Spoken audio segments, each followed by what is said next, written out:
21 नकली बॉयफ्रेंड। नमस्कार दोस्तों, फोल्डेड हैंड्स। आशा करते हैं आप सभी बढ़िया होंगे। पिछले भाग में आपने पढ़ा कि विराट को बचाने वाला अमर सिंह है। विराट अमर सिंह को अरुण और उसकी फैमिली की जासूसी करने का काम देता है। साथ ही विराट को कल्पना से मिलकर उसकी समस्या के बारे में पता चलता है। अब आगे, विराट कल्पना के साथ कैंटीन में बैठा हुआ है। कल्पना का चेहरा मिक्सड फीलिंग से भरा है। एक जहां उसको विराट के पास बैठकर उससे बात करने की खुशी है, वहीं दूसरी ओर वह अरुण से पीछा छुड़ाने के चक्कर में थोड़ी दुखी है। तभी विराट के मन में एक आइडिया आता है और कल्पना से कहता है, अच्छा ये बात है तो तुम्हें अरुण पसंद नहीं है और घर वाले चाहते हैं कि तुम उससे शादी करो।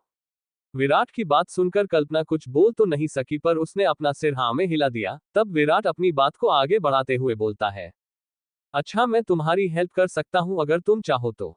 कहते हुए विराट रुक जाता है और कल्पना के चेहरे पर आए भावों को देखने लगता है। तभी कल्पना ने चेहरे पर उत्सुकता के भाव दिखाई देते हैं, जैसे कि वह जानना चाह रही हो कि विराट उसकी किस तरह से हेल्प कर सकता है। विराट अभी भी उसके जवाब का इंतजार कर रहा है। विराट के आगे नहीं बोलने पर कल्पना खुद ही विराट से पूछती है, सच में तुम मेरी हेल्प कर सकते हो? बताओ कैसे? उससे पीछा छुड़ाने के लिए मैं कुछ भी कर सकती हूँ। ठीक है, फिर जैसा मैं बोली वैसा ही करना होगा। मेरी हेल्प के बदले मुझे भी हेल्प चाहिए, क्या तू राजी हो? विराट कल्पना को देखते हुए बोलता है। कल्पना भी ज्यादा ना सोचते हुए कहती है, ठीक है तुम मेरी हेल्प करो, मैं तुम्हारी करूंगी। कल्पना विराट की बात सुनकर खुश है। अब उसे ये तो पता है अगर वो विराट की हेल्प करेगी तो विराट के साथ उसकी दोस्ती अच्छी हो जाएगी, साथ ही कल्पना खुद की भी हेल्प कर लेगी। तो बताओ कैसे करोगे तुम मेरी हेल्प? कल्पना विराट से खुश होते हुए पूछती है। तुम्हें मुझे अपना बॉयफ्रेंड बनना होगा। विराट ये कहकर रुक जाता है। यामिनी विराट की बात को सुनकर पहले तो शॉक्ड हो जाती है, फिर वो मन ही मन बहुत खुश भी हो जाती है, क्योंकि जो वो चाहती थी वो विराट खुद उसे आगे से दे रहा है। तुम्हें मुझे अपना नकली बॉयफ्रेंड बनाना होगा, ऐसे ही अरुण तुम्हारा पीछा छोड़ सकता है। और एक बार जब अरुण ने ही मना कर दिया तो तुम्हारे पापा भी जिद नहीं करेंगे। विराट कल्पना से बिना चेहरे पर कोई भाव आए बोलता है, हाँ ठीक है मैं तैयार हूँ, बट। कल्पना कुछ सोचते हुए बीच में रुक जाती है। कल्पना के चेहरे पर आए भाव को आता देख विराट कहता है, अरे तुम अरुण की चिंता मत करो, तुम यही सोच रही हो ना कि अरुण मेरे साथ कुछ गलत कर सकता है, तो मत सोचो, मैं उसका ध्यान रख लूंगा। पक्का ना? कल्पना चिंतित होते हुए विराट से पूछती है। अरे हाँ, मैं अपना ध्यान रख लूंगा, और मुझे क्या हेल्प चाहिए वो मैं टाइम आने पर बता दी दूंगा। ठीक है, जब भी हेल्प चाहिए बता देना। ऐसा करो तुम मेरा कॉन्टेक्ट नंबर ले लो। कल्पना विराट की ओर अपना मोबाइल बढ़ाते हुए बोलती है।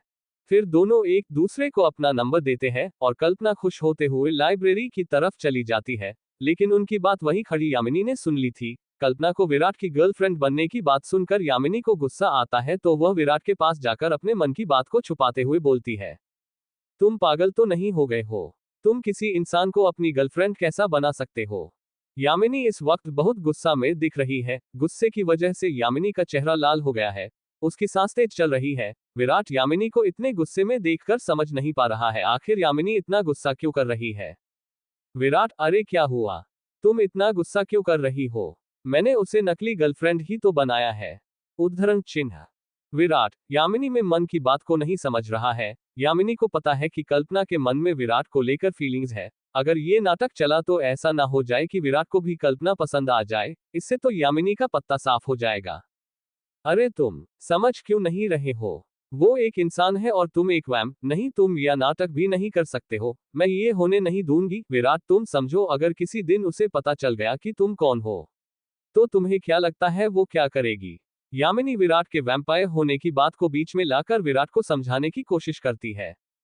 विराट शांति से यामिनी की बात को सुन रहा है। वह यामिनी को बीच में नहीं रोकता है, वह उसकी पूरी बात सुनता है। यामिनी की बात खत्म होने पर विराट उसे शांति से बैठना का इशारा करता है, फिर उसकी तरफ एक पानी का गिलास बढ़ाता है, जिसे यामिनी लेकर पानी पीते हुए बैठ जाती है। जब थोड़ी देर बाद यामिनी शांत होती है तो विराट बोलता है, तुम्हें क्या लगता है कि मुझे पता नहीं है मैं कौन हूं? या फिर ये नहीं पता कि कल्पना कौन है? मैं इतना पागल भी नहीं हूं समझी। जब तुम्हें रियल बात का पता चलेगा कि मैंने ये सब क्यों किया है, तब बताना कि मैंने ये सही किया या गलत। तो क्या लगता है दोस्तों, क्या विराट बनेगा कल्पना का नकली बॉयफ्रेंड? क्या यामिनी ऐसा होने देगी? और क्या हेल्प चाहिए विराट को यामिनी से? शिकार की तलाश। नमस्कार दोस्तों, फोल्डेड हैंड्स। आशा है आप सभी अच्छा होंगे और हमारी कहानी द सीक्रेट वैम्पायर विराट पढ़ रहे होंगे। तो आपने पिछले भाग में पढ़ा कि किस तरह विराट कल्पना के सामने नकली बॉयफ्रेंड बनने का प्रस्ताव रखता है। कल्पना भी विराट के इस प्रस्ताव को हाँ कर दी है, लेकिन इस प्रस्ताव को लेकर यामिनी बहुत गुस्से में है और वह विराट से ऐसा करने का कारण पूछती है। अब आगे विराट आगे कहता है, जब तुम्हें कुछ पता नहीं है तो गुस्सा क्यों कर रही हो, पहले जान तो लो कि मैंने इस क्यों किया, बिना जाने ही लाल पीली हो रही हो। विराट की बात सुनकर यामिनी थोड़ा शांत हो जाती है और गहरी सांस लेते हुए पूछती है, ठीक है, अब तुम मुझे बताओ, आखिर तुमने ऐसा क्यों किया? इस इंसान को अपनी गर्लफ्रेंड बनाने की जरूरत क्यों पड़ी? उद्धरण चिन्ह। यामिनी अपनी सीट पर पीछे खिसकती हुई अपने हाथ बांधकर बोल रही थी। विराट उसकी बात पर गहरी सांस लेते हुए यामिनी को कल्पना और अरुण के रिश्ते के बारे में, साथ साथ खुद की किडनैपिंग के बारे में बताया कि किस तरह अरुण ने उसे उठाया और किस तरह अमर सिंह ने उसे बचाया। अरुण की बात सुनकर यामिनी को गुस्से के साथ साथ अचंभा भी होता है। गुस्सा इस बात का कि विराट को किडनैप कर लिया गया, और हैरानी इस बात की कि विराट को बचाने अमर सिंह आया था, जी कभी खुद जंगल से बाहर नहीं आता, उसने विराट को बचाया। तुमने मुझे बताया क्यों नहीं कि ऐसा हुआ है? मुझे तो उस नालायक अरुण पर बहुत गुस्सा आ रहा है। उसकी हिम्मत भी कैसे हो गई कि वो तुम्हें किडनैप करवाए? लगता है वो मरना चाहता है। यामिनी गुस्से में तमतमाती हुई बोलती है।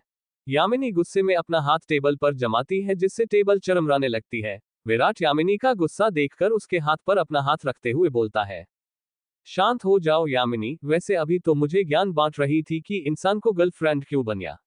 अब खुद को देखो, जो ये भी नहीं सोच रही कि अभी वो इस वक्त कहाँ है। इधर उधर लोगों को देख विराट यामिनी को समझाता है।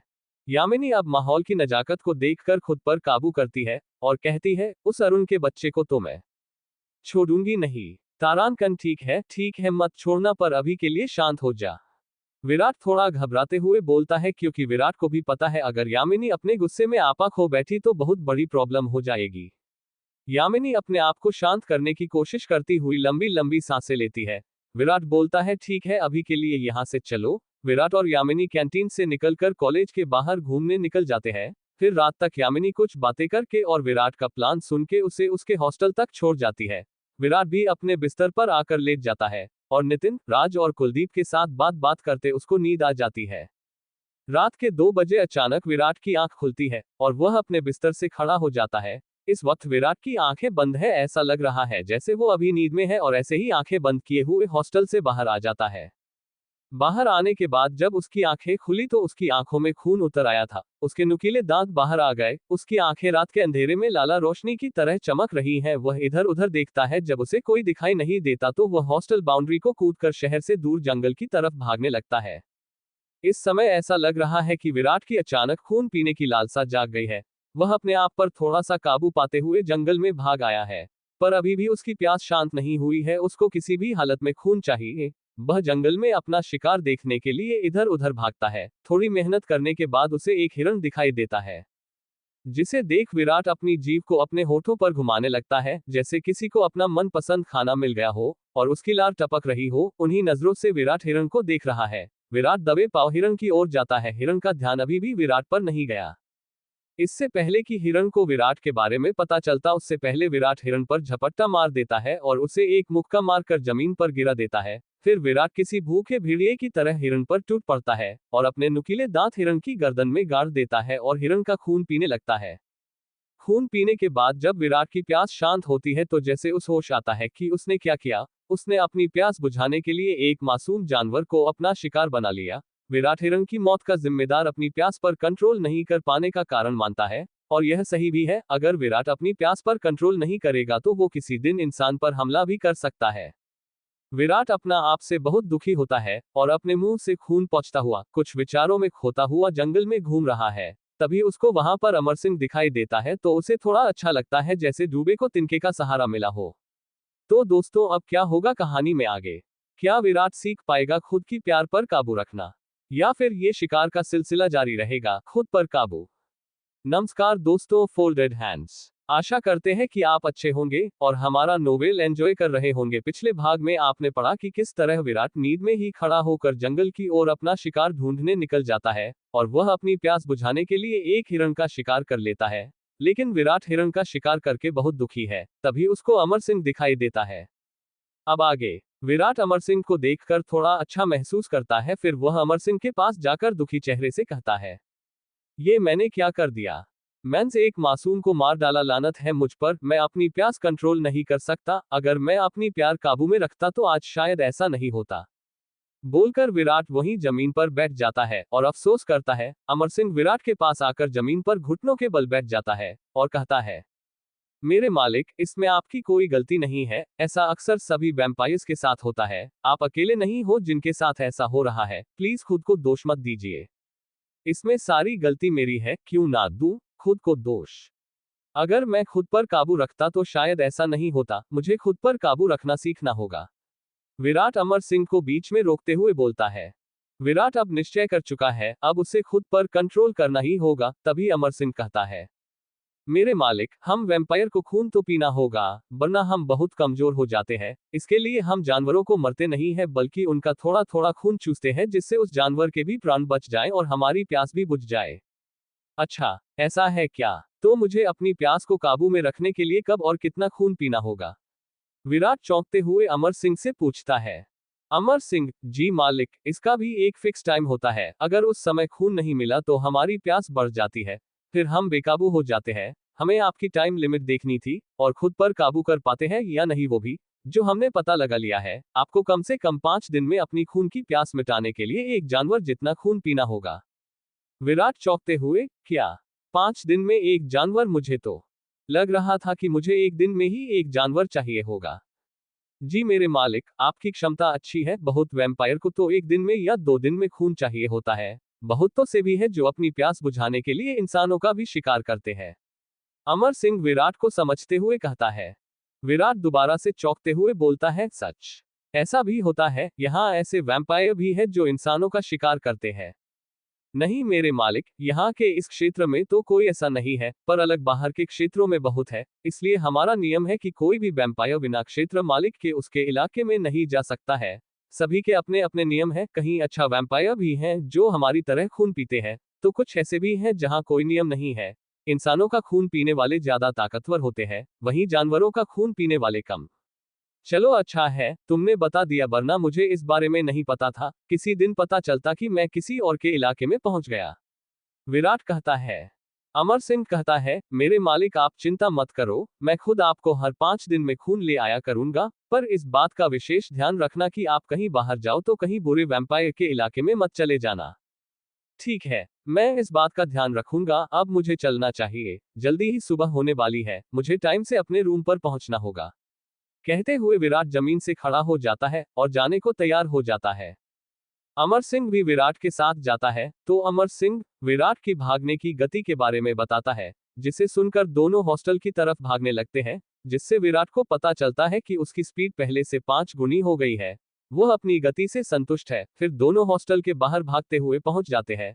अमर सिंह वहीं बाहर रुक जाता है और विराट दीवार कूद कर अंदर बच जाता है, तो तीनों को सोता हुआ देखकर चैन की सांस लेता है और अपने बिस्तर में सो जाता है।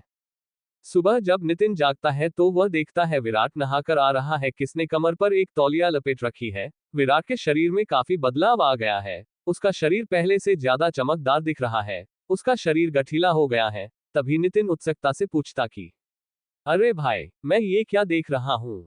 तू जिम जाने लग गया है क्या? ओ भाई, तेरी बॉडी इतनी सॉलिड और आकर्षक कब हो गई? क्या राज है? मुझे भी तो बता। उद्धरण चिन्ह। विराट नितिन की बात से सकपका जाता है, क्योंकि उसकी बॉडी खून पीने से ऐस बढ़ी हुई है। ये बात अगर नितिन को बताएगा तो पता नहीं वो कैसे रिएक्शन देगा। फिर भी विराट मुस्कुराते हुए तंज भरे लहजे में कहता है, मेरी बॉडी का राज है खून, न समझा? मैं ना अब इंसानों का जानवरों का खून पीता हूँ। अगर तुझे भी ऐसी बॉडी बनानी है तो तुझे भी खून पीना होगा। बता, पाएगा? पाएगा क्या? बॉडी कैसे बनाए? हर समय तेरे ही तो साथ रहता हूं ना, तो फिर ऐसे क्यों पूछ रहा है? बॉडी कैसे बनाए? विराट नितिन से कुछ ऐसे लहजे में बोलता है कि नितिन को बोलती बंद हो जाती है, और विराट का राज भी नहीं खुलता। नितिन अब बिना कुछ बोले कॉलेज के लिए तैयार होने लग जाता है। तैयार होने के बाद सभी कॉलेज पहुंच जाते हैं। विराट भी अपनी क्लास में जाकर बैठ जाता है। पूनम मैम भी क्लास स्टार्ट कर देती हैं, लेकिन थोड़ी देर बाद विराट को अजीब सा महसूस होता है, और वह अपनी अंगूठी की ओर देखता है तो उसे पता चलता है कि उसकी अंगूठी रेड रेड चमक रही है। विराट परेशान हो जाता है। वह इस तरह किसी को अंगूठी नहीं देखने दे सकता, इसलिए विराट अचानक से खड़ा होता है और अपनी अंगूठी को छुपाते हुए क्लास से बाहर निकल जाता है। आखिर क्या हुआ था उस अंगूठी को? और क्या होगा अगर अंगूठी की शक्ति जागेगी तो? क्या विराट कर पाएगा खुद पर काबू? अनजान जगह। नमस्कार दोस्तों, फोल्डेड हैंड्स। आशा करते हैं आप सभी बढ़िया होंगे। आपने पिछले भाग में पढ़ा कि अमर सिंह विराट को वैम्पायर्स के बारे में समझाता है। उसके बाद वो वापस अपने हॉस्टल आ जाता है। अगले दिन विराट कॉलेज में क्लास के दौरान बाहर निकल जाता है क्योंकि उसकी रिंग अचानक ही रेड रेड चमकने लगती है। अब आगे, विराट कॉलेज से बाहर निकल जाता है और अपनी रिंग को छुपाते हुए कॉलेज से वह सीधा अपने हॉस्टल रूम में आता है और देखता है कि रिंग अब पहले से ज्यादा रेड चमक रही है। अचानक उस अंगूठी से एक तेज रोशनी निकलती है जिससे पूरा रूम लाल रोशनी से भर जाता है, जिससे विराट की आंख भी चौंधिया जाती है और उसकी आंखें बंद हो जाती है। रोशनी कम होने पर विराट अपनी आंखें खोलता है, तो खोलने पर रोशनी नहीं होने पर भी वह अपनी आंखें बार बार अपनी आंखें मसल कर देखता है और जो वह देखता है उसे देखकर विराट चौंक जाता है क्योंकि अब वह अपने रूम में नहीं है, वो किसी और ही जगह पर आ गया है जहां दूर दूर तक एक खाली मैदान है। उस मैदान पर घास भी नहीं है, पूरा मैदान खाली पड़ा हुआ है। अब विराट को डर लगने लगा है क्योंकि पहली बात तो उसने ऐसी जगह कभी नहीं देखी और दूसरा वह यहाँ आया कैसे। यही सोचकर उसका दिमाग चकरा रहा है। वह इधर उधर देख रहा है पर उसे कोई दिखाई भी नहीं दे रहा। विराट सोचता है, मैं यहाँ कैसे आया और ये जगह कौन है? रिंग की तरफ देखते हुए, कहीं ये इस रिंग की वजह से तो नहीं है? मुझे लगता है ये पक्का उस रोशनी की वजह से है जो इस रिंग से निकली थी। ऐसा सोचते हुए विराट उस खाली मैदान में चला जा रहा है। बहुत दूर चलने के बाद उसे एक गुफा दिखाई देती है। वह कुछ सोचते हुए उस गुफा के अंदर चला जाता है, पर उसकी सोच के विपरीत उसे वहां कुछ नहीं मिला। वह हताश होकर वहीं बैठ जाता है क्योंकि इतना चलने के बाद उसे भूख प्यास तो लगी ही है, पर वो थक भी गया है, तो वह वहां कुछ देर आराम करने के लिए लेट जाता है और सो जाता है। जागने के बाद जब विराट अपनी आंखें खोलता है तो इस बार उस गुफा की काया पलट हो चुकी थी। वहां पर बहुत तस्वीर लगी हुई थी जिसमें हर किसी को देखकर ये बताया जा सकता है कि वो सभी वैम्पायर है। उन तस्वीरों के नीचे उनका नाम लिखा होता है। प्रत्येक नाम के आगे द वैम्पायर किंग लिखा है, जिससे विराट समझ जाता है कि ये सभी पुराने वैम्पायर किंग है। विराट उन तस्वीरों को देखते हुए गुफा में अंदर घुसा जा रहा है, जहां उसे सबसे पहले वैम्पायर किंग की फोटो दिखती है, जिसे देख विराट चौंक जाता है क्योंकि उस फोटो में कोई और नहीं विराट है। विराट सोचता है कि अरे, ये मैं हूं क्या? पर ऐसा कैसे हो सकता है? क्या ये सच में मैं ही हूं? पर कैसे? विराट सदमे में है, उसे कुछ समझ नहीं आ रहा है। फिर उसे एक बॉक्स दिखाई देता है जिस पर द वैम्पायर किंग लिखा हुआ है। विराट उस बॉक्स के पास जाता है, फिर उत्सुकता से उस बॉक्स को खोलता है तो उसे एक छोटा सा कप दिखाई देता है, जिस विराट उठाकर उसे पलट पलट कर देखने लगता है, पर उसे वो नॉर्मल कप के अलावा कुछ नहीं लगता। फिर वह उस कप को बॉक्स में रखने वाला ही था कि वह कप चमकने लगता है। उस कप से सुनहरे रंग की रोशनी निकलती है जिससे विराट फिर से चौंक गया। फिर विराट उस कप को गौर से देखता है तो उसे पता चलता है कि उस कप में धीरे धीरे एक लाल रंग का तरल भरता जा रहा है, जो ऐसा लग रहा है कि नीचे से ऊपर आ रहा है। धीरे धीरे कप पूरा भर जाता है। उसकी गंध से पता चलता है कि ये खून है। विराट को समझ नहीं आता कि ये कैसे हुआ, पर विराट खुश है कि अब उसे किसी की हत्या नहीं करनी पड़ेगी। अब उसे खून पीने के लिए शिकार नहीं करना पड़ेगा।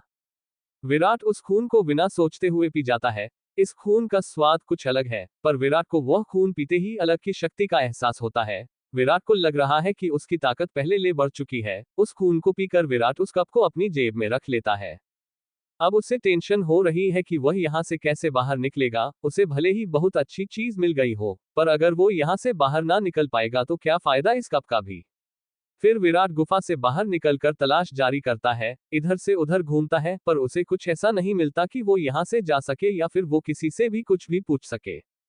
विराट यहाँ भटक रहा है और उधर जब विराट कॉलेज से निकला तो नितिन के दिमाग में ये समझ नहीं आया कि विराट को क्या हुआ है। उस टाइम तो नितिन विराट के पीछे नहीं जाता, पर वो सोच में जरूर था। उस क्लास खत्म होने का वेट करने लगा। क्लास खत्म होने पर वो विराट को पहले तो कॉलेज में देखता है, पर विराट नहीं मिलता। फिर वो उसे कॉल भी करता है, पर नहीं लगता। फिर नितिन को चिंता होने लगती है। वो ये राज और कुलदीप को भी बताता है। जब तीनों को पूरे कॉलेज में कहीं विराट नहीं मिलता तो तीनों हॉस्टल की तरफ निकल जाते हैं, पर उन्हें हॉस्टल रूम में आके पता चलता है कि विराट तो यहाँ भी नहीं है। अब तीनों को चिंता होने लगती है और हर संभव जगह जहां विराट हो सकता है वहां देखते हैं, पर उन्हें विराट कहीं मिलता। तो दोस्तों, आप लोगों को क्या लगता है, विराट कहाँ चला गया? क्या वह वापस आ पाएगा? क्या नितिन को पता चलेगा विराट कहाँ गया है? अब आगे विराट उस अनजान जगह पर रास्ता खोज रहा है, पर उसे कोई रास्ता नहीं मिल पा रहा है। वो हार थक कर बैठ जाता है। तभी अचानक फिर से रिंग लाल रंग से चमकने लगती है और तेज लाल रोशनी चारों तरफ फैल जाती है। पहले की तरह विराट की आंखें रोशनी की वजह से बंद हो जाती है। रोशनी कम होने पर विराट अपनी आंखें खोलता है तो वह अपने आप को अपने हॉस्टल वाले रूम में पाता है। अब विराट सुकून की सांस लेता है और एक लंबी सांस लेते हुए अपने बेड पर बैठ जाता है और आराम करने के लिए लेट जाता है। विराट लेटा हुआ सोच रहा है, इस रिंग में कुछ खास तो है। मुझे इस रिंग के बारे में सब कुछ पता करना होगा। इसमें जरूर और भी शक्तियां होनी चाहिए। जब ये मुझे किसी और दुनिया में लेके जा सकती है, तो ये कोई मामूली रिंग तो नहीं हो सकती। मुझे इस बारे में अमर सिंह जी से बात करनी होगी। ऐसा सोचते हुए विराट थका होने के कारण सो जाता है। वहीं नितिन और बाकी दोस्त विराट को ढूंढने में लगे हैं। वो सभी थक हार कर रूम पर वापस आते हैं तो विराट को वही रूम में अपने बिस्तर पर सोता देख खुश होते हैं। साथ ही उन्हें गुस्सा भी आता है। नितिन गुस्से में विराट को हिलाते हुए जागता है और कहता है, ओए विराट, विराट खड़ा हो, विराट खड़ा हो, हम यहाँ परेशान होकर तुझे ढूंढ रहे हैं और तू यहाँ आराम से सो रहा है। नितिन की गुस्सा भरी तेज आवाज और हिलाने विराट जाग जाता है और अपनी आंखें मसलते हुए बैठा होता है और हैरानी से नितिन की ओर देखते हुए कहता है, क्या हुआ भाई, मैंने क्या कर दिया? अब सोने भी नहीं दोगे क्या? उद्धरण चिन्ह। विराट को पता नहीं है कि नितिन और बाकी उसे काफी देर से ढूंढ रहे हैं। तभी नितिन विराट पर थोड़े गुस्से में बोलता है, कहाँ था इतनी देर से? तुझे पता है हम कब से ढूंढ रहे हैं तुझे? तेरा कोई अता पता ही नहीं है। चल बता कहाँ था तू तब से? उद्धरण चिन्ह। विराट थोड़ा सोचते हुए जवाब देता है, क्योंकि विराट सच तो बोल नहीं सकता, इसलिए विराट बोलता है, अरे कहीं नहीं था यार, अब तुमसे क्या छुपाना। वो क्या है कि तुम हमारे कॉलेज की कल्पना को तो जानते ही होगे। कल्पना? कल्पना से क्या? उसका तुझे क्या मतलब भाई? हमें ये जानना है तू था कहाँ? नितिन विराट को बीच में ही टोकते हुए बोलता है। विराट, हाँ वो ही बता रहा हूँ भाई, रुक तो सही। वो कल्पना है ना, अब मेरी गर्लफ्रेंड है, तो उसके साथ घूमने गया था, अब खुश हो गए। अब मुझे सोने दो, मुझे नींद आ रही है। विराट बोलते हुए अपना कंबल अपने ऊपर खींच के सो जाता है। लेकिन विराट की बात सुनकर तीनों नितिन, राज और कुलदीप सदमे में पहुंच जाते हैं। उनका मुंह खुला का खुला रह जाता है। जब थोड़े पल बाद उनको होश आता है तो वे एक दूसरे की तरफ देखते हैं। तो सबसे पहले राज बोलता है, क्या तुम लोगों ने भी वही सुना जो मैंने सुना? राज बोलते हुए अपना सिर असमंजस में हिलाता है और तीनों सोचने लग जाते हैं कि उन्होंने जो सुना वो सही है क्या। पर वो इस बात पर और ज्यादा बहस नहीं करना चाहते हैं, क्योंकि वो तीनों भी बहुत थक चुके हैं। फिर तीनों एक दूसरे को गुड नाइट बोलकर अपने अपने बिस्तर पर सो जाते हैं। अगली सुबह विराट जल्दी जाग जाता है और वह तैयार होकर कॉलेज जाने से पहले अमर सिंह से मिलना चाहता है, जिससे विराट अपने सवालों का जवाब ढूंढ सके। अमर सिंह ने विराट को पहले ही एक जगह बता दी थी। अगर विराट को अमर सिंह की कोई जरूरत पड़े तो वो विराट वहां जाकर अमर सिंह से मिल सकता है। ये जगह कॉलेज के पास में बना एक खंडहर है, जिसकी दीवारें भी जर्जर हो चुकी है। देखने से बिल्कुल नहीं लग रहा है कि यहाँ कोई होगा भी। विराट पहले तो सोचता है कि क्या ये वही जगह है जो अमर सिंह ने बताई थी, क्योंकि उसे भी विश्वास नहीं हो रहा है कि अमर सिंह यहाँ रहता होगा। फिर भी विराट हिम्मत कर उस हवेली में घुस जाता है। वह अंदर से भी ऐसी ही जर्जर है जैसी बाहर से है। अंदर कई जगह मकड़ी के जाले लगे हुए हैं, सामान टूटा हुआ बिखरा हुआ पड़ा है। विराट उसकी हालत देखकर हैरान है। तभी अचानक एक काली परछाई बहुत तेजी से विराट के सामने आती है और अपना सिर झुकाते हुए कहती है, मेरे मालिक बताइए कैसे आना हुआ? उद्धरण चिन्ह। विराट कहता है, अमर सिंह जी, आपने मुझे जो ये रिंग दी है, इसके बारे में आप क्या क्या जानते हो? मुझे सुनना है आज। अमर सिंह जी, मेरे मालिक, मुझे इतना पता है कि ये रिंग पहले हुए वैम्पायर किंग की है, जो हर बार उसी आत्मा के साथ नया जन्म लेते हैं। हम वैम्पायर के इलाकों में वैम्पायर किंग की सभी खास वस्तुएं बांट दी जाती है, जिससे हर इलाके के पास वैम्पायर किंग की अमानत सुरक्षित रहे। मेरे हिस्से में ये रिंग आए जिसमें बहुत शक्तियां हैं। हालांकि कोई भी साधारण वैम्पायर अगर इस रिंग को छीन भी ले तो उसके लिए ये रिंग कोई काम की नहीं है। इसका मतलब है वैम्पायर किंग की सिर्फ रिंग ही नहीं है, और भी बहुत कुछ है जो कि शक्तिशाली भी है। विराट अमर सिंह को बीच में रोकते हुए बोलता है, अमर सिंह जी, मेरे मालिक, आपने सही समझा, ये सभी वस्तुएं बहुत शक्तिशाली है। मैंने तो ये भी सुना है कि इस रिंग में इतनी ताकत है कि इससे किसी दूसरी दुनिया में भी जाया जा सकता है, पर हमने कभी ऐसा होते हुए देखा नहीं है। तो दोस्तों, आपको क्या लगता, विराट वापस कैसे आया? और क्या क्या शक्तियां हो सकती है रिंग में? और क्या विराट वैम्पायर की सभी अमानतों को ढूंढ पाएगा? अब आगे विराट, अमर सिंह बात कर रहे हैं, तब अमर सिंह बोलता है, मेरे मालिक, आपके पास जो रिंग है, इसमें बहुत शक्तियां हैं, बस आपको उन्हें पहचानना है, और उन पर काबू पाना है। विराट, अमर सिंह की बात सुनकर अपनी अंगूठी की ओर देखता है, और सोचता है, मुझे अमर सिंह जी को सब कुछ बता देना चाहिए, इससे मुझे शायद और जानकारी मिल जाए। तभी विराट अमर सिंह से बोलता है, मुझे आपको कुछ बताना है इस अंगूठी के बारे में। कल अचानक इस रिंग से एक तेज लाल रंग की रोशनी निकली, जिससे मैं किसी अनजान दुनिया में पहुंच गया। फिर ऐसे ही विराट अपने साथ जो भी हुआ सब कुछ बता रहा है। अमर सिंह विराट की बात एक अच्छे शिष्य की तरह सुन रहा है। धीरे धीरे उसके चेहरे के भाव बदल जाते हैं, और असमंजस के भाव से विराट को देख रहा है। लेकिन जब विराट उस कप के बारे में बताते हुए उस कप को बाहर निकालता है, तो अमर सिंह पूरी तरह चौंक जाता है, और एक छोटे बच्चे की तरह खुश होते हुए बोलता है, मेरे मालिक, ये अब हम क्या कहें। आपको पता है आपको कितना बड़ा खजाना हाथ लगा है। हम वैम्पायर के लिए ये एक कप नहीं, खजाना है। आपको जानते हैं क्या है ये। विराट अमर सिंह की खुशी देखकर खुद पर गर्व महसूस करता है, पर विराट इस कप के बारे में ज्यादा कुछ नहीं पता। उसे बस इतना पता है कि इस कप से खून बाहर आया। तो विराट पूछता है, आप इतना खुश क्यों हो रहे हो? मुझे भी बताओ, आखिर इस कप में ऐसा क्या है। उद्धरण चिन्ह। अमर सिंह, मेरे मालिक, ये कोई मामूली कप नहीं है। ये एक स्पेस कप है। स्पेस कप मतलब ये दिखने में छोटा लग रहा है, लेकिन ये छोटा है नहीं, इसमें एक पूरा की पूरा समुद्र समा सकता है। क्या इस कप में एक समुद्र समा सकता है? लेकिन ऐसा कैसे हो सकता है? विराट उस कप को चारों तरफ से देखता है, लेकिन उस कुछ ऐसा नहीं दिखता जैसा अमर सिंह बता रहा है, क्योंकि उसने आज तक ऐस बड़ी किसी चीज के बारे में नहीं सुना जिसमें पूरा की पूरा समुद्र समा जाए। अमर सिंह, हाँ मेरे मालिक, इसमें पूरा की पूरा समुद्र भी समा सकता है। आज तक मैंने इसके बारे में हमारे इतिहास की किताबों में देखा और सुना है, लेकिन देख पहली बार रहा हूँ। मैंने पढ़ा है कि ये कप सबसे पहले वैम्पायर किंग का है। उन्होंने इसमें हजारों इंसानों और जानवरों का खून एकत्रित किया था। हाँ, इसमें से खून तो निकला था, ऐसा लग रहा था जैसे कि वो नीचे से आ रहा था, पर ऐसा कैसे हो सकता है? विराट अमर सिंह को बीच में ही टोकते हुए बोलता है। अमर सिंह, क्यों नहीं हो सकता मेरे मालिक? अभी तो आपको हमारी दुनिया में बहुत सी ऐसी वस्तुएं मिलेंगी जिनके बारे में आप सोच भी नहीं सकते। अब आपको खून की चिंता करने की कोई जरूरत नहीं है। विराट, चलो ठीक है, मान लिया कि अब मुझे किसी निर्दोष प्राणी को मारने की जरूरत नहीं है, पर उस दुनिया का क्या? मुझे तो ये भी नहीं पता कि ये रिंग मुझे कब उस दुनिया में ले जाएगी, और पहुंच गया तो वापस कब आऊंगा। मैं यही सोचकर परेशान हूं।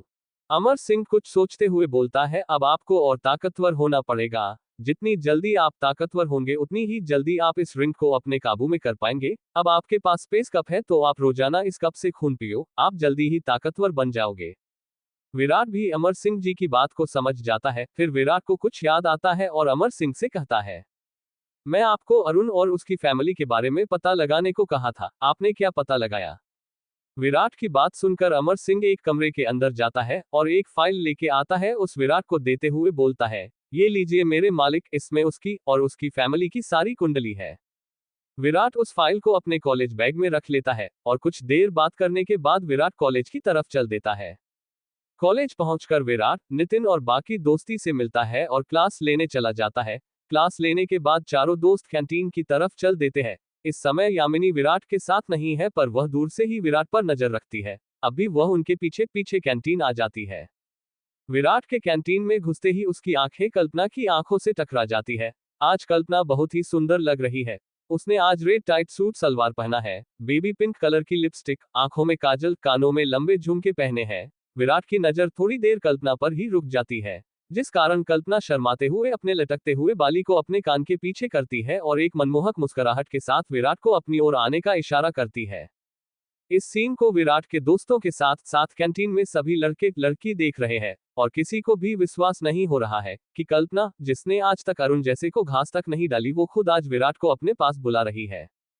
अब ये तो पक्का है कि अब ये बात पूरे कॉलेज में फैल जाएगी। विराट और कल्पना भी तो यही चाहते हैं कि ये बात अरुण तक भी पहुंचे, तभी तो उनका काम होगा। लेकिन इस सीन को देखकर जहां सब सदमे में थे, वहीं यामिनी गुस्से में थी। उसे इतना गुस्सा आ रहा था कि वह अभी जाए और कल्पना का सारा खून पी जाए, पर वह विराट की वजह से शांत बैठी हुई है।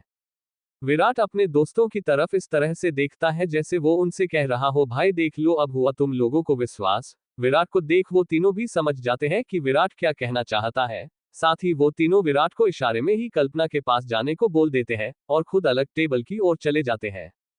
जब विराट जैसे जैसे कल्पना के पास पहुंचता रहा है वैसे वैसे कल्पना के दिल की धड़कन बढ़ रही है, उसकी सांस तेज हो रही है। फिर कल्पना हड़बड़ाते हुए एक पास में टेबल पर रखा पानी का गिलास उठाती है और उसे पीने लगती है। इस टाइम कल्पना भी समझ नहीं पा रही है आखिर उसके साथ ऐसा क्यों हो रहा है। तो दोस्तों आगे क्या होगा इस कहानी में? क्या विराट अपनी रिंग को कंट्रोल कर पाएगा? क्या विराट भी कल्पना को पसंद करने लगेगा? कल्पना और विराट की नजदीकी। नमस्कार दोस्तों, फोल्डेड हैंड्स। आशा करते हैं कि आप सभी बढ़िया होंगे। आपने पिछले भाग में पढ़ा कि किस तरह विराट को पता चलता है कि उसे जो कप मिला था वो एक स्पेस कप है जिसमें बहुत खून भरा हुआ है, जिससे अब विराट को अपनी ताकत बढ़ाने के लिए किसी प्राणी का शिकार नहीं करना पड़ेगा। विराट कैंटीन में अपने दोस्तों के साथ खाना खाने आया तो वहां उसे कल्पना ने अपने पास बुलाना लिया। अब आगे विराट अब कल्पना के सामने वाली चेयर पर आकर बैठ गया है। विराट की आंखें कल्पना के चेहरे पर जमी हुई है, क्योंकि आज कल्पना कुछ ज्यादा ही सुंदर लग रही है। लेकिन विराट के देखने से कल्पना का तो बुरा हाल हो रहा है। उसके गाल शर्म की वजह से लाल हो गए हैं। जब विराट को पता चलता है कि उसके कल्पना को देखने से उसे सहज नहीं लग रहा है तो विराट अपनी नजर हटाते हुए कहता है, कैसी हो? उद्धरण चिन्ह। विराट के सवाल पर कल्पना सिर्फ अपना सिर इस तरह हिला देती है जैसे वो बोल रही हो, हाँ सब ठीक है। विराट उसकी बात समझ जाता है तो विराट आगे पूछता है, क्या खाओगी? कुछ ऑर्डर दिया तुमने? उद्धरण चिन्ह। नहीं, मैंने अभी ऑर्डर नहीं दिया, मैं अभी तो आई हूँ। तुम बताओ क्या खाना चाहोगे? हम वो ही ऑर्डर कर देंगे। कल्पना विराट की बात पर थोड़ा सा झिझकते हुए बोलती है। विराट भी अपनी गर्दन सहमति में हिलाते हुए खाना लेने के लिए चला जाता है। विराट खाने में चीज बर्गर, पास्ता और कोल्ड ड्रिंक लेके आता है। दोनों साथ में बैठकर खाने लगते हैं। वो दोनों बस इतना चाहते हैं कि सारे कॉलेज को पता चल जाए कि विराट और कल्पना के बीच कुछ चल रहा है, लेकिन विराट तो ये सब अरुण को मजा चखाने के लिए कर रहा है। उनको साथ में बैठकर इतने प्यार से खाते देख बहुत से लड़कों का दिल जल रहा है। वो सब अपनी किस्मत को कोस रहे हैं कि उनका इतने पैसे वाले होने का कोई फायदा नहीं हुआ। कॉलेज की सबसे सुंदर लड़की कॉलेज के एक फटीचे के साथ बैठकर खाना खा रही है। विराट और कल्पना अपना खाना खत्म करके लाइब्रेरी की तरफ चल देते हैं और वहां बैठे लोग बस उन दोनों को जाते हुए देखते रह जाते हैं। वहीं पर बैठा एक लड़का चुपके से उन दोनों की कुछ फोटो ले लेता है और उन्हें किसी नंबर पर सेंड कर देता है। दूसरा दृश्य, एक शानदार हवेली जो राजा महाराजाओं जैसी लग रही है। उस हवेली के चारों तरफ घास का मैदान जिसमें कई तरह के फूल लगे हुए हैं। उस हवेली में कई सारे नौकर चाकर काम कर रहे हैं। उस हवेली के एक कमरे में एक लड़का शांति से लता हुआ है। देखने में लग रहा है कि वह इस हवेली का कोई खास आदमी है जिसने बहुत ब्रांडेड कपड़े पहने हुए हैं। उसके पास में रखा मोबाइल अचानक वाइब्रेट करने लगता है। उस पर किसी का मैसेज आता है। वह लड़का उस मोबाइल को उठाता है और मैसेज चेक करता है। उस मैसेज को देखकर उस लड़के को बहुत तेज गुस्सा आने लगता है और गुस्से में वह मोबाइल को जमीन पर फेंक देता है। मैं कुछ दिन कॉलेज नहीं गया तो उस टीचर की इतनी हिम्मत बढ़ गई कि अब वह मेरी कल्पना के साथ खुले में घूम रहा है। अब तो इसका कुछ करना पड़ेगा। अब तो इस टीचर के हद से ज्यादा पंख निकल आए हैं। अब मुझे इसका कुछ न कुछ पक्का इंतजाम करना होगा। ये लड़का कोई और नहीं अरुण शास्त्री है जो विराट और कल्पना की फोटो देखकर गुस्से में आ गया है। वह कुछ दिनों से चोटिल होने की वजह से कॉलेज नहीं जा पा रहा है। अरुण गुस्से में किसी को कॉल लगाता है और बोलता है, मुझे एक स्नाइपर की जरूरत है। स्नाइपर ऐसा होना चाहिए कि उसका निशाना कभी न चुकता हो। जितनी जल्दी हो सके उतनी जल्दी चाहिए। कॉल के दूसरी तरफ से एक भारी आवाज आती है, ठीक है काम हो जाएगा, पर अच्छे निशानेबाज के पैसे भी अच्छे होंगे। कॉल के इधर से अरुण बोलता है, पैसों की चिंता मत करो, तुम जितना बोलोगे उतना मिल जाएगा। बस मेरा काम हो जाना चाहिए। मुझे जल्दी से जल्दी एक स्नाइपर भेजो। कॉल के उधर से फिर से भारी आवाज आती है, ठीक है। अरुण अब अपना गुस्सा जल्दी से जल्दी निकलना चाहता है। एक तो उसकी वजह से कल्पना उससे दूर जा रही है और दूसरा उसकी वजह से अरुण को हॉस्पिटल में भर्ती होना पड़ा। उधर दूसरी तरफ कॉलेज लाइब्रेरी में कल्पना और अरुण बैठकर पढ़ाई कर रहे हैं, पर पढ़ाई से ज्यादा वो एक दूसरे को बार बार निहार रहे हैं। ऐसा लग रहा है कि कोई दो प्रेमी अपनी प्रेम गाथा लिखने लाइब्रेरी में आए हैं, जहां उन्हें डिस्टर्ब करने वाला कोई नहीं है। विराट के मन में पहले ऐसे कोई भाव नहीं थे कि वह कल्पना के साथ रिलेशनशिप में आए, पर अब उसका भावों को देख साफ पता चल रहा है कि वह भी कल्पना को पसंद करने लगा है। आखिर कल्पना है ही इतनी सुंदर जिसे जो कोई भी देखेगा उसे अपना दिल दे बैठेगा। विराट भी अपनी नकली रिलेशनशिप को पूरे कॉलेज में फैलाना चाहता है, इसलिए उसके दिमाग में अचानक एक आइडिया आता है और वह पास में बैठी कल्पना के हाथ पर अपना हाथ रख देता है, लेकिन अपनी निगाहें बुक पर रखता है। इस सीन को भी लाइब्रेरी में बैठे लड़के लड़की अपनी चोर की निगाहों से देख रहे हैं। विराट के हाथ रखना से कल्पना के शरीर में अचानक एक सिहरन सी दौड़ जाती है। उसका रोम रोम खड़ा हो जाता है। कल्पना को इस समय कुछ भी समझ नहीं आ रहा है। एक तरफ तो वह खुश है कि विराट उसका और नजदीक आ रहा है, एक तरफ ये सोचकर भी दुखी है कि कहीं ऐसा करके वो विराट को खतरे में ना डाल दे। तो दोस्तों, क्या होगा आगे? क्या कल्पना और विराट के बीच नजदीकियां बढ़ जाएगी, या फिर अरुण उनकी नजदीकी नहीं बढ़ने देगा? 28 शूटर। नमस्कार दोस्तों, फोल्डेड हैंड्स। आशा करते हैं कि आप सभी बढ़िया होंगे और हमारी कहानी बहुत अच्छे से पढ़ रहे होंगे। पिछले भाग में आपने पढ़ा कि विराट और कल्पना लोगों को साथ रहकर ये बताना चाहते हैं कि वो एक साथ रिलेशनशिप में आ गए हैं, और उनका ये प्लान कामयाब भी होता है। उनकी रिलेशनशिप का अरुण शास्त्री को पता चल जाता है। अरुण शास्त्री विराट को मारने के लिए एक स्नाइपर देखता है। अब आगे, विराट ने कल्पना के हाथ पर अपना हाथ रखा है, जिससे कल्पना की दिल की धड़कन बढ़ जाती है। कल्पना के दिल में बहुत तेज हलचल हो रही है। उसके चेहरे पर घबराहट है। वह लंबी लंबी सांस लेके खुद को शांत करती है, और विराट की बात समझकर मुस्कुराते हुए अपना दूसरा हाथ विराट के हाथ पर रख देती है। विराट और कल्पना कहने को तो लाइब्रेरी में बैठे हैं, लेकिन विराट और कल्पना को देखकर ऐसा लग रहा है कि जैसे वो किसी लव पॉइंट पर बैठे हैं। वो एक दूसरे की आंखों में इतना खो चुके हैं कि उन्हें होश ही नहीं है कि वो कहाँ है। दोनों देखने रियल कपल लग रहे हैं, जैसे उन्हें किसी और से कोई फर्क नहीं पड़ रहा। तभी अचानक विराट के हाथ से कल्पना का ब्रेसलेट छू जाता है। कहने को तो वो मामूली सा चांदी का ब्रेसलेट है, पर विराट को वो ब्रेसलेट जैसे ही छूता है, विराट को लगता है कि किसी नुकीली चीज से उसका हाथ कट गया है। जहां पर भी ब्रेसलेट छुआ वहां से विराट के हाथ से खून निकलता है। विराट अचानक होश में आता है और वह दर्द से चिल्लाते हुए खड़ा हो जाता है और उसके मुंह से निकलता है, ओह! उद्धरण चिन्ह। विराट की आवाज से लाइब्रेरी में बैठे सभी लोग उसे घूरने लगते हैं, क्योंकि सभी को पता होता है कि लाइब्रेरी में जोर से बोलना सख्त मना है। कल्पना भी खड़ी हो गई है। वह विराट के हाथ को देखने के लिए अपना हाथ आगे बढ़ाती है, पर विराट अपना हाथ पीछे कर लेता है और कहता है, कुछ नहीं है, तुम यहाँ बैठो, मैं अभी आता है।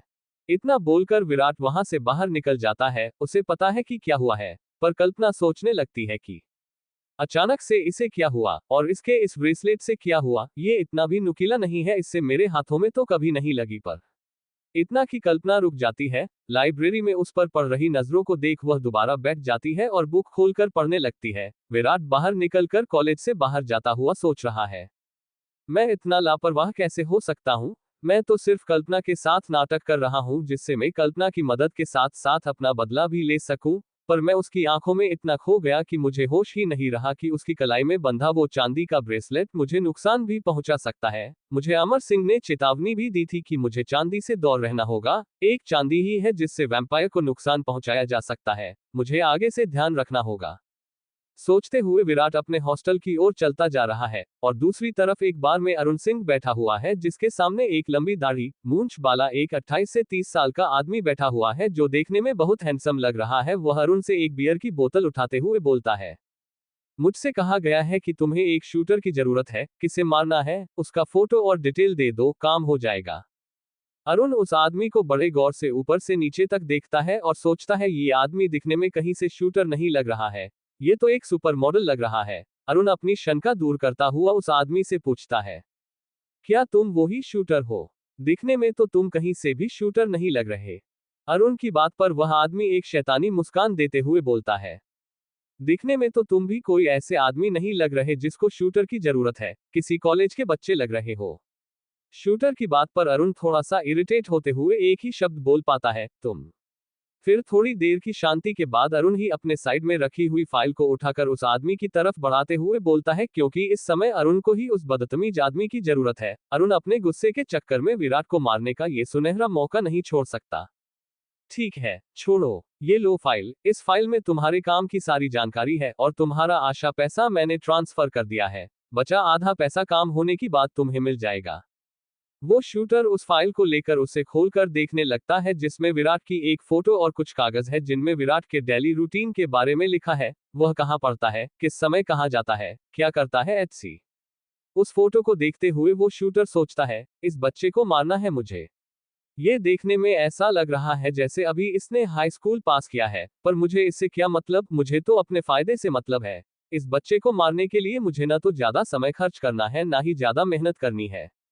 अपनी सोच को विराम देते हुए वह आदमी खड़ा होकर जाते हुए अरुण से कहता है, ठीक है, मैं चलता हूं, पर अपना वायदा याद रखना, काम होते ही मेरे अकाउंट में बचे हुए सारे पैसे आ जाने चाहिए।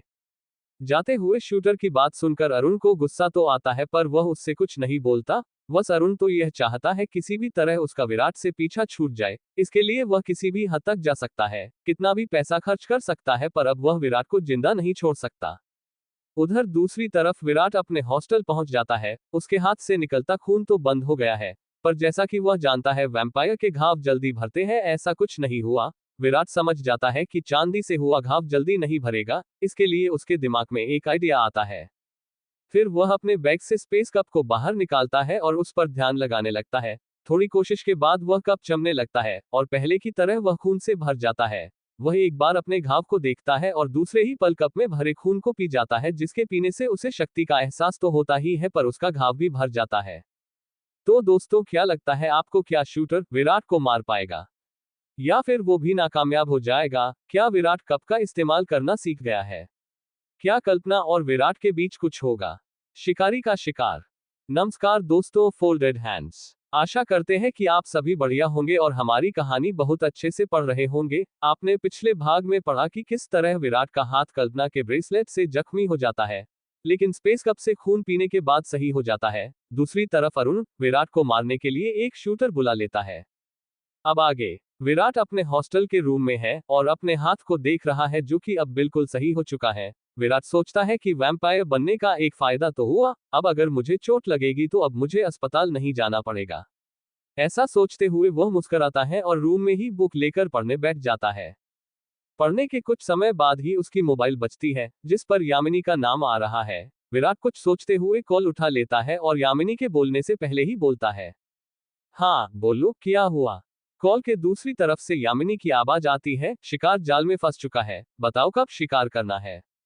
विराट, सच में? ठीक है, पहले शिकार को खुश होने दो, हम बाद में हमला करेंगे, तुम कुछ मत करना अभी, ठीक है? उद्धरण चिन्ह। यामिनी, ठीक है। विराट कॉल काट देता है और आगे की प्लानिंग बनाने लगता है, लेकिन यहाँ कौन से शिकार की बात हो रही है और विराट क्या करने वाला है, यह अभी राज है। दूसरी तरफ कल्पना अभी लाइब्रेरी में ही है और विराट के बारे में सोचती है। तभी उसका कॉल वाइब्रेट होने लगता है। फोन पर नाम देखते ही कल्पना का सारा मूड खराब हो जाता है। वह मोबाइल को अपने पर्स में रख लेती है। उसका मोबाइल बार बार वाइब्रेट हो रहा है, पर कल्पना उस कॉल को इग्नोर कर रही है। अब कल्पना कॉल से इरिटेट हो रही है। वह लाइब्रेरी से बाहर निकलती है और कॉल उठाते हुए गुस्से में बोलती है, क्या है, तुम्हें समझ नहीं आता क्या? जब मैं कॉल नहीं उठा रही हूं तो समझना चाहिए ना, मैं बिजी हूं। इतना बोलकर कल्पना सामने वाले की बात भी नहीं सुनती और कॉल काट देती है और अपना मूड ठीक करने के लिए कॉलेज के सामने वाले रेस्टोरेंट की तरफ निकल जाती है। कल्पना रेस्टोरेंट में बैठकर एक ब्लैक कॉफी ऑर्डर करती है तो एक लड़का कॉफी ले आता है। जैसे ही कल्पना कॉफी का कप अपने होठों से लगाती है, तभी उसके सामने वाली चेयर पर लड़का आकर बैठ जाता है और बोलता है, तुम मुझे इग्नोर क्यों कर रही हो? तुमने पहले तो मेरी कॉल अटेंड नहीं की और बाद में की भी, पर मेरी बात सुने बिना ही कॉल काट दी, वाह। उस लड़के को देखकर कल्पना को और भी तेज गुस्सा आ जाता है और गुस्से भरी धीमी आवाज में बोलती है, तुम्हें कितनी बार समझाना पड़ेगा, तुम मुझे कॉल मत किया करो, मैं तुमसे बात भी करना पसंद नहीं करती। वो सामने बैठा लड़का अरुण शास्त्री है, जो कल्पना के पीछे उससे शादी करने के लिए पड़ा है, पर कल्पना को अरुण में जरा भी रुचि नहीं है। अच्छा, तुम्हें मुझसे बात करना भी पसंद नहीं है? और विराट, उस फटीचर का क्या? उससे बात करना पसंद है तुम्हें? है क्या उस फटीचर में जो मुझ में नहीं है? उससे अच्छा दिखने में, पैसे में, सब कुछ उससे अच्छा है। अरुण कल्पना की बात पर थोड़ा झल्लाते हुए बोलता है। कल्पना अरुण का मजाक बनाते हुए बोलती है, बस यही तो नहीं है उसमें जो तुम में साफ साफ दिख रहा है कि तुम कितने घमंडी और एरोगेंट हो। पैसा ही सब कुछ नहीं होता, आदमी का दिल साफ होना चाहिए। एक तुम हो और एक वो।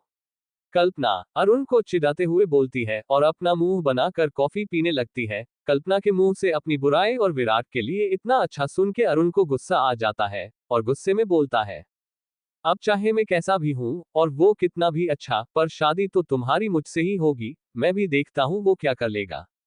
रेस्टोरेंट में बैठे लोग अब उन्हें घूर कर देखने लगे हैं। कल्पना ऐसे लोगों के सामने बहस नहीं करना चाहती है, इसलिए वह अपने पर्स से रुपए निकालकर कॉफी के रुपए टेबल पर रखती है और वहां से चली जाती है। अरुण खुद को इग्नोर होता देख गुस्से में आग बबूला हो जाता है और अपने आप से कहता है, मैं भी देखता हूं अब तुम उस फटीचर से कैसे बात करती हो। उसका तो आज पक्का इंतजाम कर दिया है, बस थोड़ी देर और वह फटीचर सीधा ऊपर। और इतना कहते अरुण के मुंह पर शैतानी मुस्कान आ जाती है। दूसरी तरफ विराट रूम में पढ़ता पढ़ता परेशान हो गया है। वह अब बाहर जाकर घूमने की सोचता है, तभी उसे नितिन याद आता है और वह उसे कॉल लगाकर पूछता है कि वह कब तक रूम पर आ जाएगा। तो उसे पता चलता है कि नितिन हॉस्टल के बाहर राज और कुलदीप के साथ आ चुका है। थोड़ी ही देर में वो अंदर आ जाते हैं और चारों दोस्त बाहर घूमने जाने का प्लान बनाते हैं। फिर सभी मिलकर एक बार में जाने पर राजी हो जाते हैं।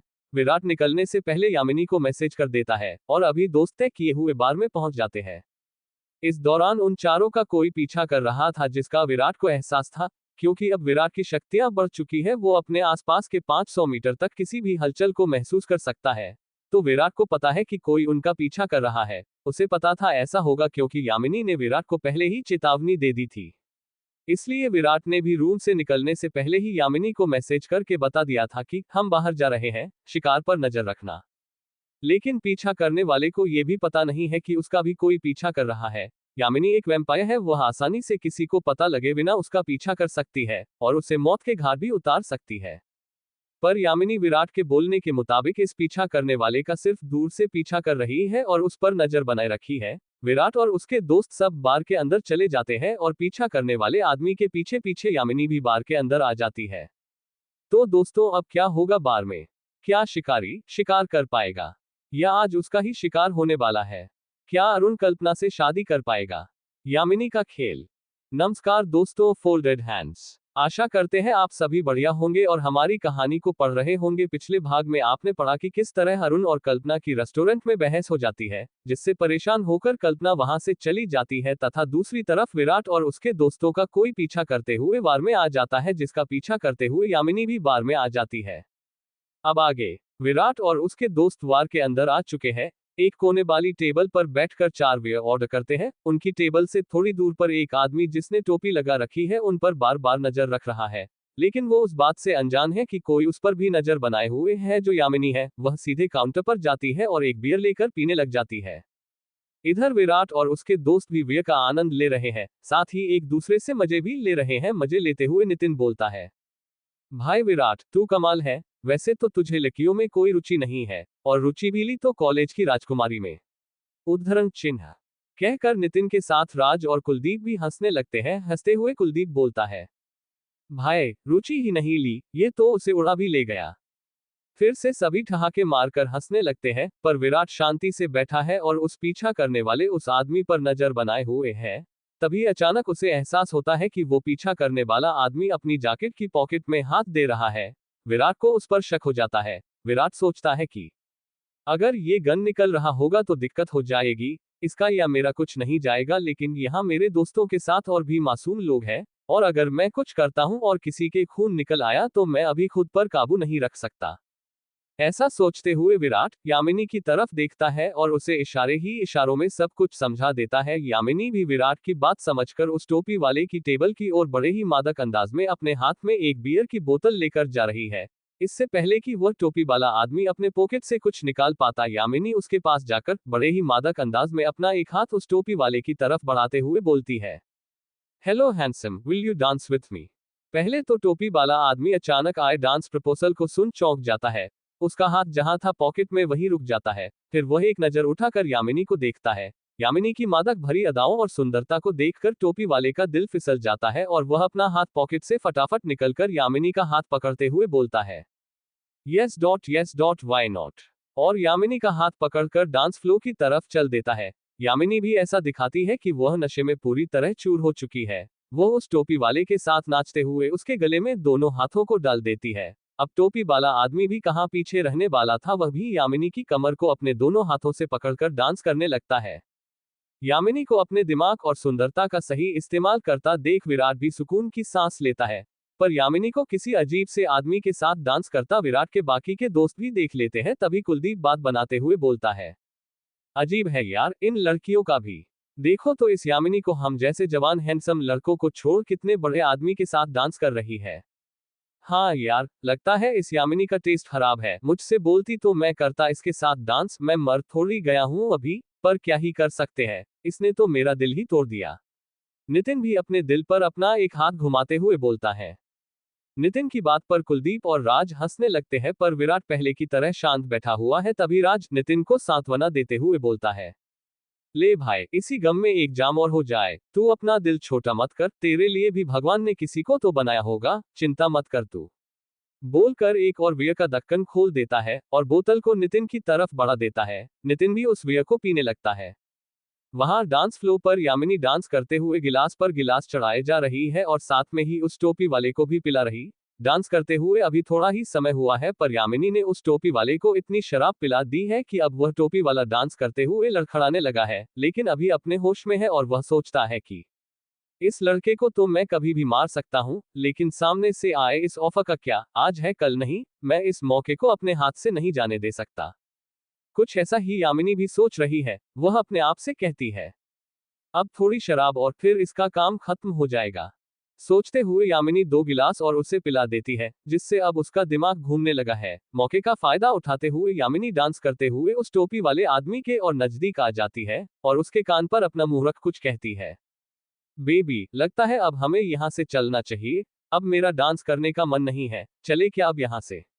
वह टोपी वाला आदमी यामिनी को अपने नजदीक देख पहले ही पागल हो चुका है और अब तो यामिनी की बातों ने उसके अंदर के जानवर को और भड़का दिया है। वह बिना कुछ सोचते हुए बोलता है, ठीक है डार्लिंग, परिक्रमा करते दिल, तुम सही बोल रही हो, अब हमें यहाँ से चलना चाहिए। बोलकर वह यामिनी का हाथ पकड़ने वाला होता है कि तभी यामिनी उससे बड़े ही मादक अंदाज में बोलती है, बेबी ऐसे नहीं, आप आगे चलो, पार्किंग में ब्लैक रंग की ऑडी खड़ी है, जाओ वहां जाकर मेरा इंतजार करो, मैं अभी आती हूँ, यहाँ मेरे कुछ जानने वाले हैं, उनके सामने ऐसे जाना अच्छा नहीं लगेगा। टोपी वाला आदमी भी यामिनी की बात समझते हुए बोलता है, ओके डार्लिंग, मैं चलता हूँ, मैं तुम्हारा इंतजार करूंगा, थोड़ा जल्दी आना। यामिनी अपना सिर हाँ में हिला देती है। वह टोपी वाला आदमी भी पार्किंग की तरफ चल देता है। तो दोस्तों, क्या होने वाला है आगे? क्या इस टोपी वाले की इच्छा पूरी हो पाएगी या फिर कुछ और ही होने वाला है? अब विराट क्या करेगा उस आदमी के साथ? अब आगे यामिनी उस टोपी वाले आदमी को पार्किंग की तरफ भेजकर काउंटर के पास आकर अपना अकाउंट क्लियर करती है। उसके बाद विराट से इशारे ही इशारों में कहती है, काम हो गया है, मैं चलती हूँ, तुम आ जाना अड्डे पर। विराट भी यामिनी का इशारा समझ जाता है। यामिनी वहां से पार्किंग की तरफ चली जाती है। वहां उस टोपी वाले के अलावा कोई नहीं है, इसलिए यामिनी मौके का फायदा उठाने के लिए उस टोपी वाले आदमी के पास जाती है। तभी वो टोपी वाला बोलता है, आ जाओ डार्लिंग, मैं तुम्हारा ही इंतजार कर रहा था। यामिनी उसके और नजदीक जाते हुए अपना एक हाथ उसके गर्दन पर रखकर बोलती है, यस यस बेबी, हम आ गए। इतना बोलकर यामिनी अपने उस हाथ को जो टोपी वाले की गर्दन पर है उससे उसकी गर्दन पर हल्की सी चपत मार देती है। उस हल्की सी चपत से वह टोपी वाला आदमी वहीं बेहोश हो जाता है। क्योंकि यामिनी बहुत ताकतवर है, उसने खुद पर भी काबू करना सीख लिया है। यामिनी अपने एक हाथ से उस टोपी आदमी को बड़ी ही आसानी से उठाकर गाड़ी की डिग्गी के पास ले जाती है और उसे डिग्गी खोलकर उसमें पटक देती है और गाड़ी में बैठते हुए बोलती है, अब इस विराट के चक्कर में मुझे जाने क्या क्या करना पड़ेगा, उसकी वजह से आज इस बूढ़े खुसट के साथ डांस करना पड़ा, हाय छी। विराट को भला बुरा बोलते हुए यामिनी गाड़ी लेकर अपने अड्डे की तरफ निकल जाती है। इधर विराट भी बार में और ज्यादा नहीं रुकना चाहता, तो वह नितिन की ओर देखते हुए बोलता है, अभी तुम लोगों को और पार्टी करनी है या फिर चलें? विराट की बात पर नितिन बोलता है, भाई क्या बोल रहे हो, हम अभी तो आए हैं और देख तूने तो अभी अपनी बियर भी खत्म नहीं की है, अभी कहाँ जा रहा है? नितिन की बात पर राज और कुलदीप भी हाँ में सिर हिलाकर विराट को मनाने लगते हैं, पर विराट उनसे बहाना बनाते हुए बोलता है, ठीक है, अगर तुम लोगों को पार्टी करनी है तो कीजिए, पर क्या है कि आज मैंने कल्पना के साथ डिनर अरेंज किया है, तो उद्धरण चिन्ह। कहते हुए विराट रुक जाता है और हल्की सी स्माइल देता है, जिससे आगे की बात वो समझ गए। तभी नितिन बोलता है, ओह तो ये बात है, कोई बात नहीं भाई, तू जा, हम तो अभी यहीं रुकने वाले हैं, और हाँ उसके सामने शर्मिला मत बनना, वरना वो छोड़कर भाग जाएगी। कहकर हंसने लगता है। उसके साथ ही सभी लोग मुस्कुराने लगते हैं। विराट उनसे बोलते हुए खड़ा होकर जाने लगता है, ठीक है फिर मैं चलता हूँ, तुम लोग अपना ध्यान रखना और टाइम से वापस रूम पर पहुंच जाना, ओके।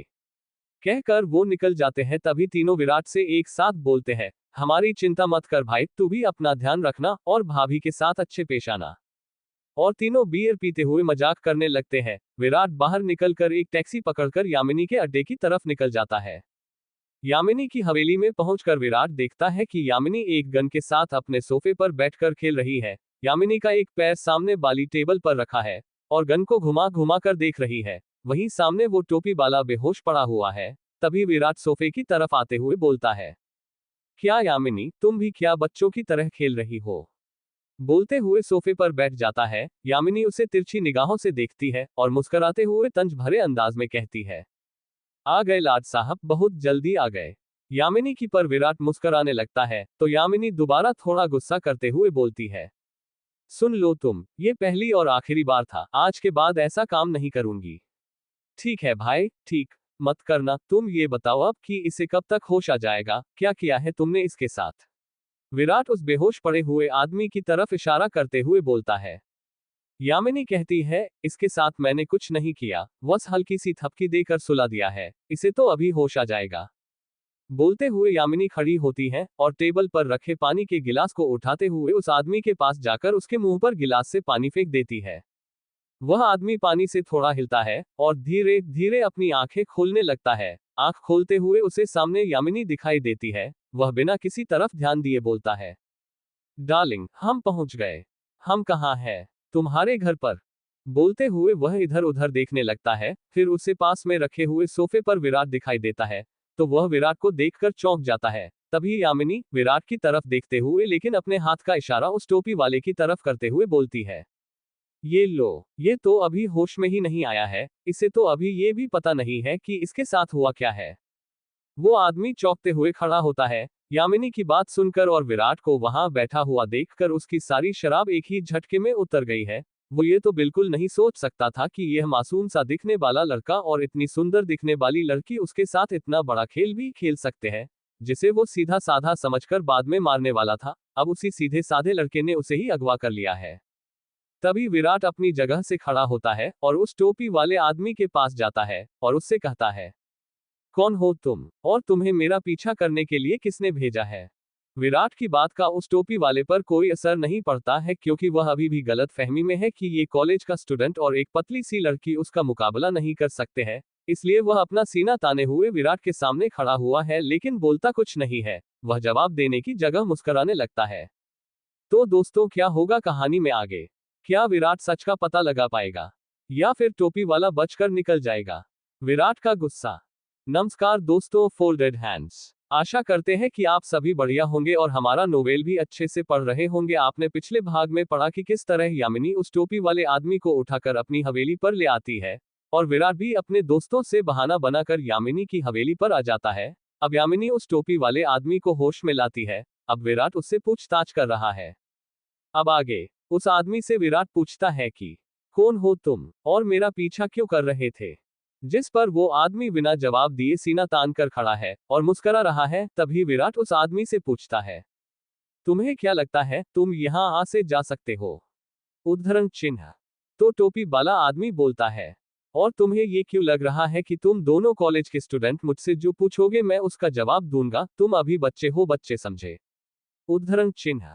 उस टोपी वाले की बात पर यामिनी को गुस्सा आ जाता है और वह उस टोपी वाले आदमी को मारने वाली होती है पर विराट उसे अपने हाथ के इशारे से रोकते हुए कहता है, रुको यामिनी, तुम अभी कुछ नहीं कर सकती, अभी मुझे इससे बात करने दो।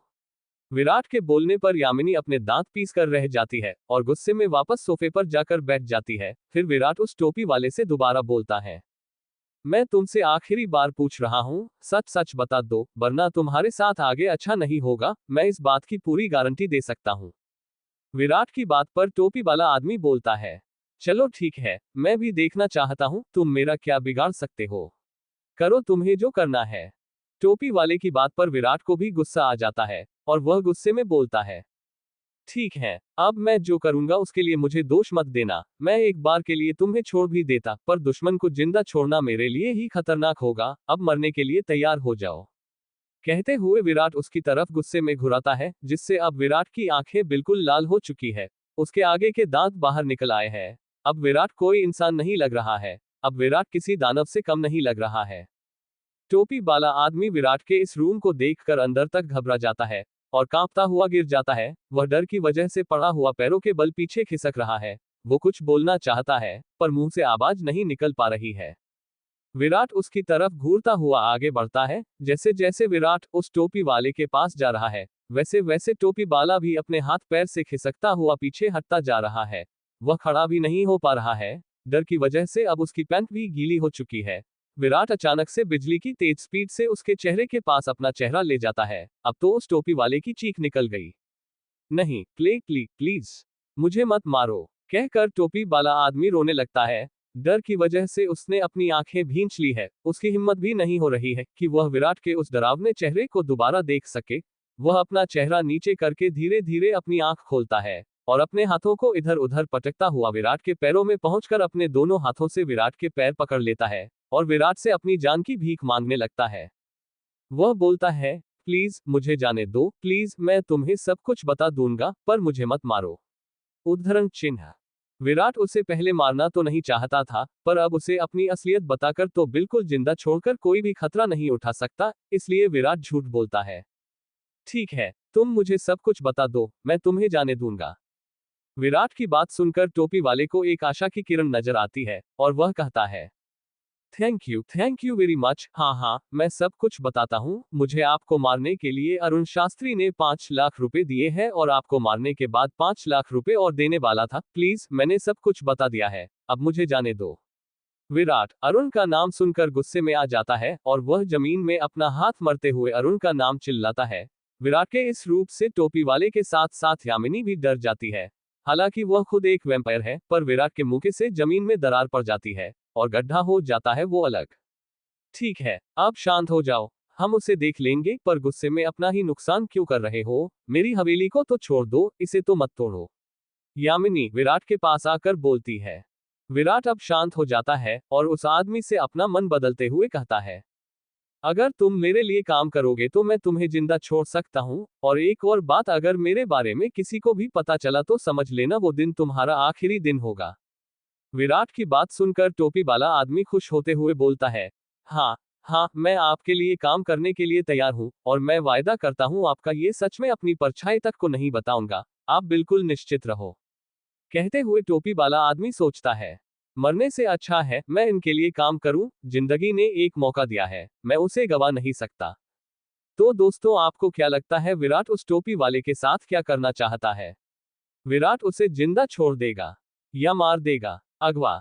नमस्कार दोस्तों, फोल्डेड हैंड्स। आशा करते हैं आप सभी बढ़िया होंगे और हमारा नोवेल रीड कर रहे होंगे। आपने पिछले भाग में पढ़ा कि किस तरह विराट उस टोपी वाले आदमी को डराता है, जिससे वो आदमी अपनी पेंट तक गीली कर देता है।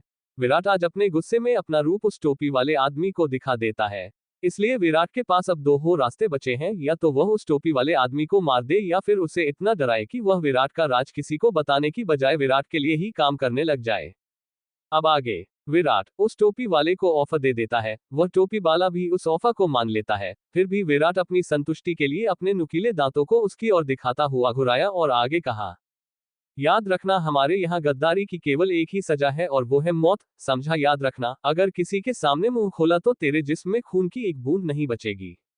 विराट की बात से टोपी वाला आदमी डर कर फिर से विराट के पैर पकड़ लेता है और डरी हुई आवाज में कहता है, नहीं, ऐसा कभी नहीं होगा, आप मुझ पर विश्वास कर सकते हो, मैं कभी गद्दारी करने की सोचूंगा भी नहीं।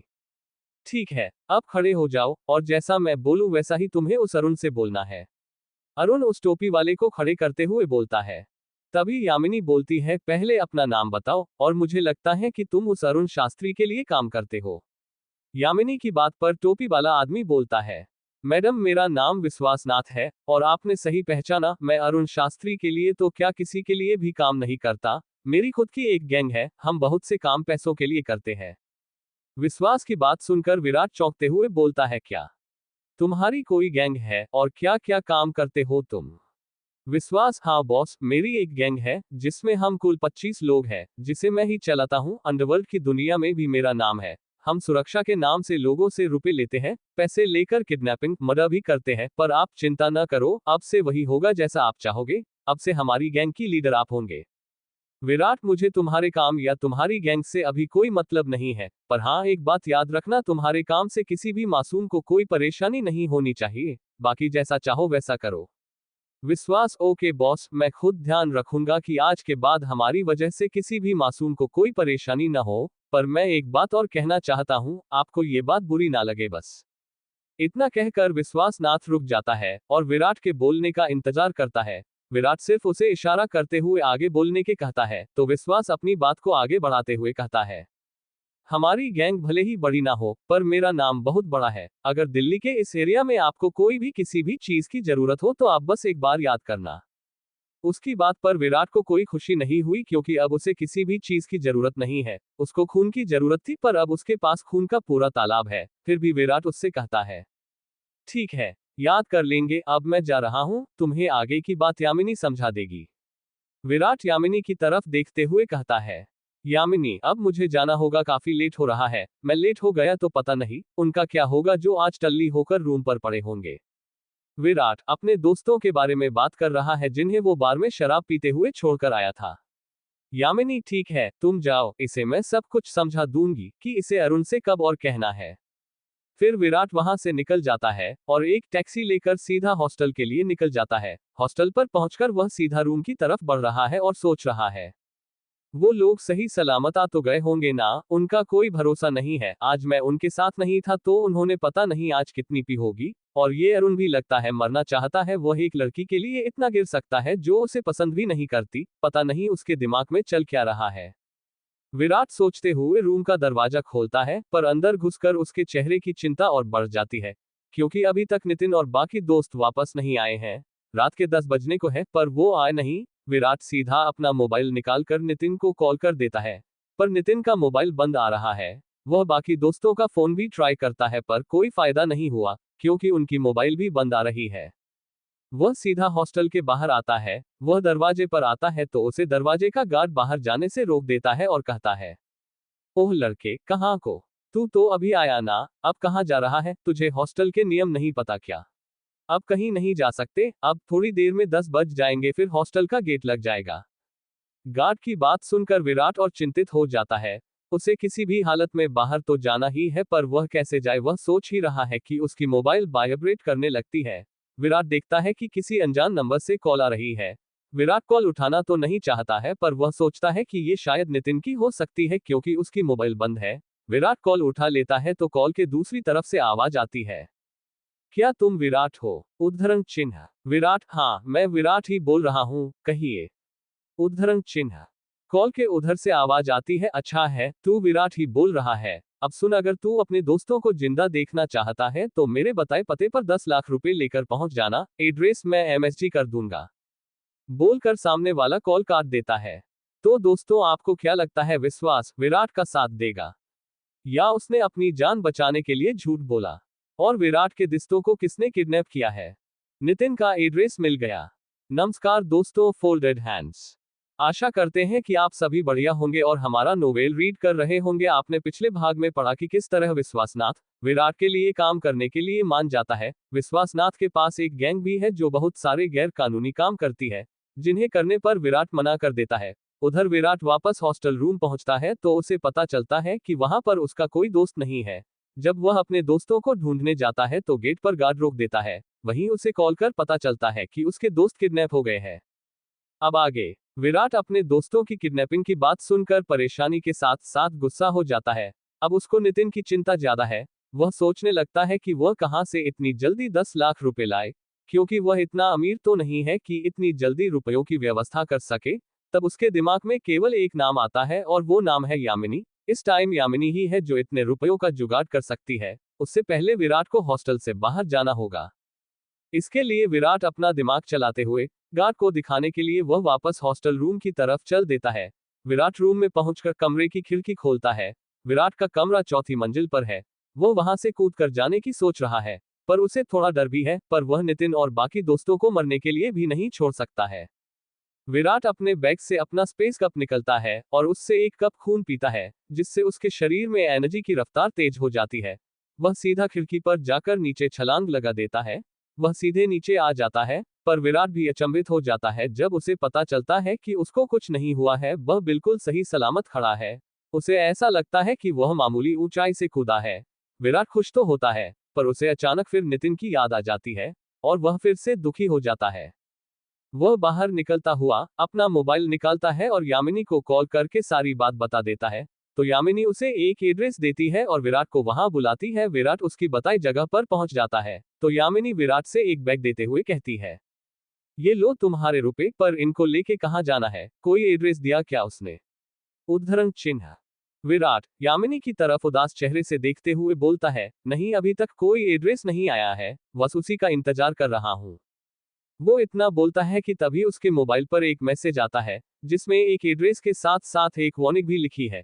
तुझे अकेला आना है, अगर पुलिस या किसी और को बताया तो समझ लेना, यहाँ से तेरा कोई भी दोस्त जिंदा नहीं जाएगा।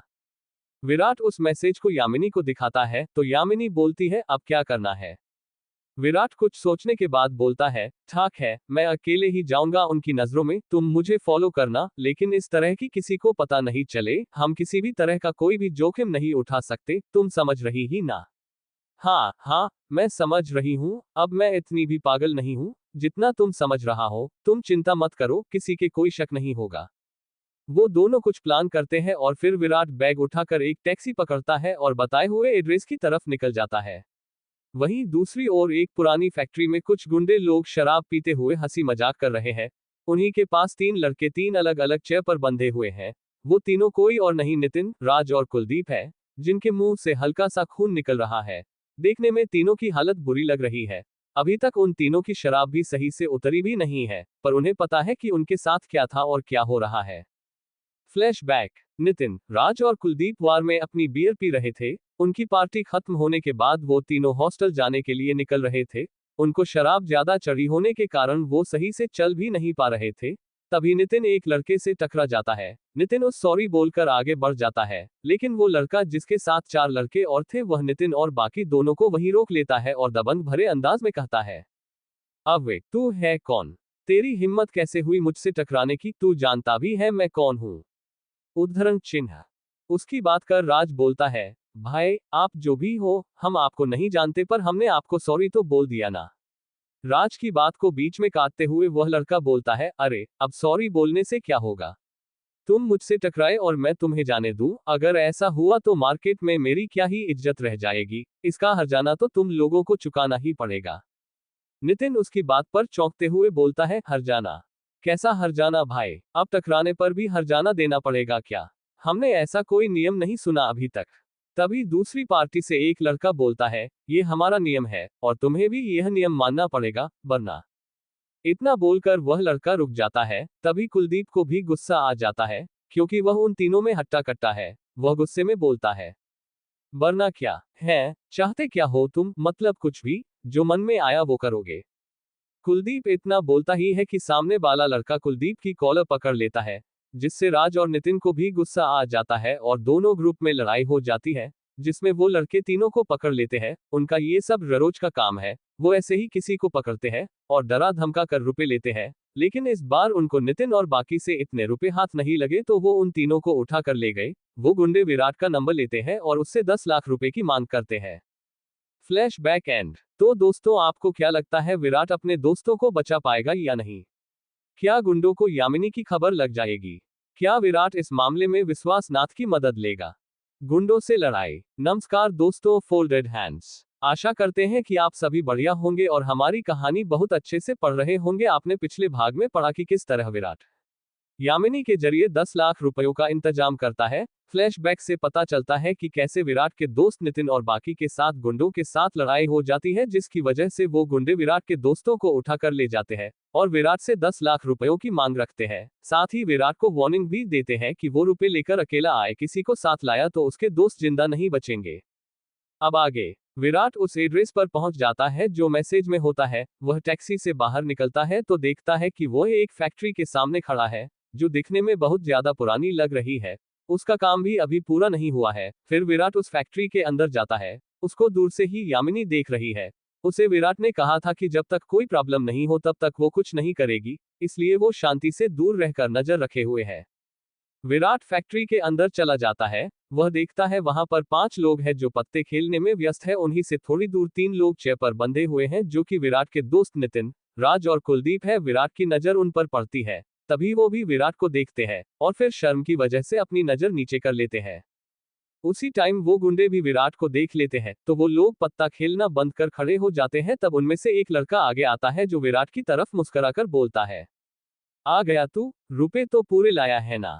विराट उसे कोई जवाब नहीं देता है, क्योंकि वह अपने दोस्तों की हालत देख गुस्से में है। पर वह अपने दोस्तों के सामने भी उन गुंडों को नहीं मार सकता। विराट अभी नहीं चाहता है कि उसकी असलियत अभी किसी के सामने ना आए। विराट के जवाब नहीं देने पर वह गुंडा अब थोड़ा गुस्सा करते हुए बोलता है, ओए हीरो, सुन रहा है या नहीं, मैं कुछ पूछ रहा हूं तेरे से। विराट अपने गुस्से को दबाते हुए बैग को जिसमें रुपए हैं उसे आगे रखते हुए जवाब देता है, हाँ, इसमें पूरे रुपए हैं, तुमने जितने बोले उतने हैं। तब वो गुंडा उस बैग को उठा लेता है और पास की टेबल पर बैग को रखकर उसको चेक करता है कि रुपए पूरे हैं या नहीं। तभी विराट बोलता है, मैंने तुम्हें रुपए दे दिए हैं, अब मेरे दोस्तों को छोड़ दो। तब दूसरा गुंडा बोलता है, भाई ठंड रख, अभी चेक तो कर लेने दे रुपए पूरे हैं या नहीं, छोड़ देंगे तेरे दोस्तों को। तब विराट शांत हो जाता है। थोड़ी देर बाद जब वो गुंडा रुपए चेक कर लेता है कि रुपए पूरे हैं तो उसके मन में लालच आ जाता है और वह सोचता है कि लगता है इसके पास और भी पैसे हैं, मुझे और पैसे मांगने चाहिए।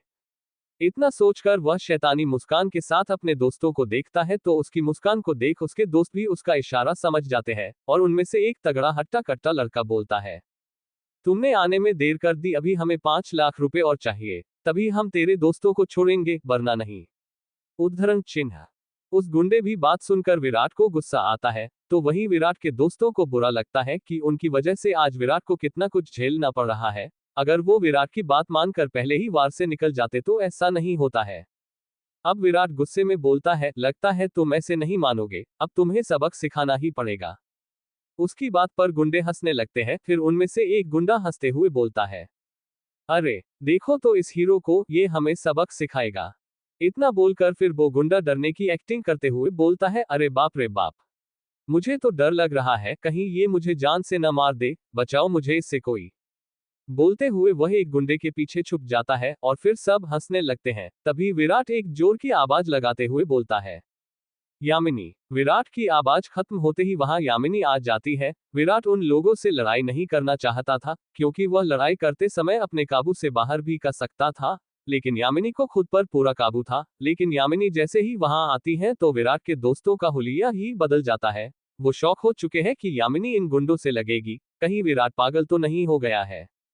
ऐसा ही कुछ गुंडे सोच रहे हैं। उनमें से एक गुंडा यामिनी को देखकर उसका मजाक बनाते हुए अपने सीने पर हाथ फेरते हुए बोलता है, भाई यार, इस लड़की से पिटवाएगा तू हमें, हम तो इसकी अदाओं से ही घायल हो जाएंगे, इसे तो हम पर हाथ उठाने की जरूरत भी नहीं है। और सभी गुंडे फिर से जोर जोर से हंसने लगते हैं, लेकिन यामिनी बिना कोई समय गवाए अपना काम शुरू कर देती है। इससे पहले कि उन गुंडों में से कोई सतर्क हो पाता, उससे पहले ही यामिनी उन पर टूट पड़ती है और देखते ही देखते सभी गुंडों को जमीन पर पटक देती है। विराट के दोस्तों के साथ वो गुंडे भी हैरान है कि कोई इतना तेज कैसे हो सकता है। सभी गुंडे जमीन पर पड़े हुए कराह रहे हैं, किसी ने अपना हाथ पकड़ा है तो किसी ने अपनी टांग। अब किसी गुंडे में इतनी हिम्मत भी नहीं है कि उनमें से कोई खड़ा भी हो सके। तो दोस्तों, आप सभी को क्या लगता है इस कहानी में आगे क्या होगा? क्या विराट अपने दोस्तों को सही सलामत ले जा पाएगा? क्या गुंडे उन्हें सही सलामत जाने देंगे? नितिन की जान बच गई।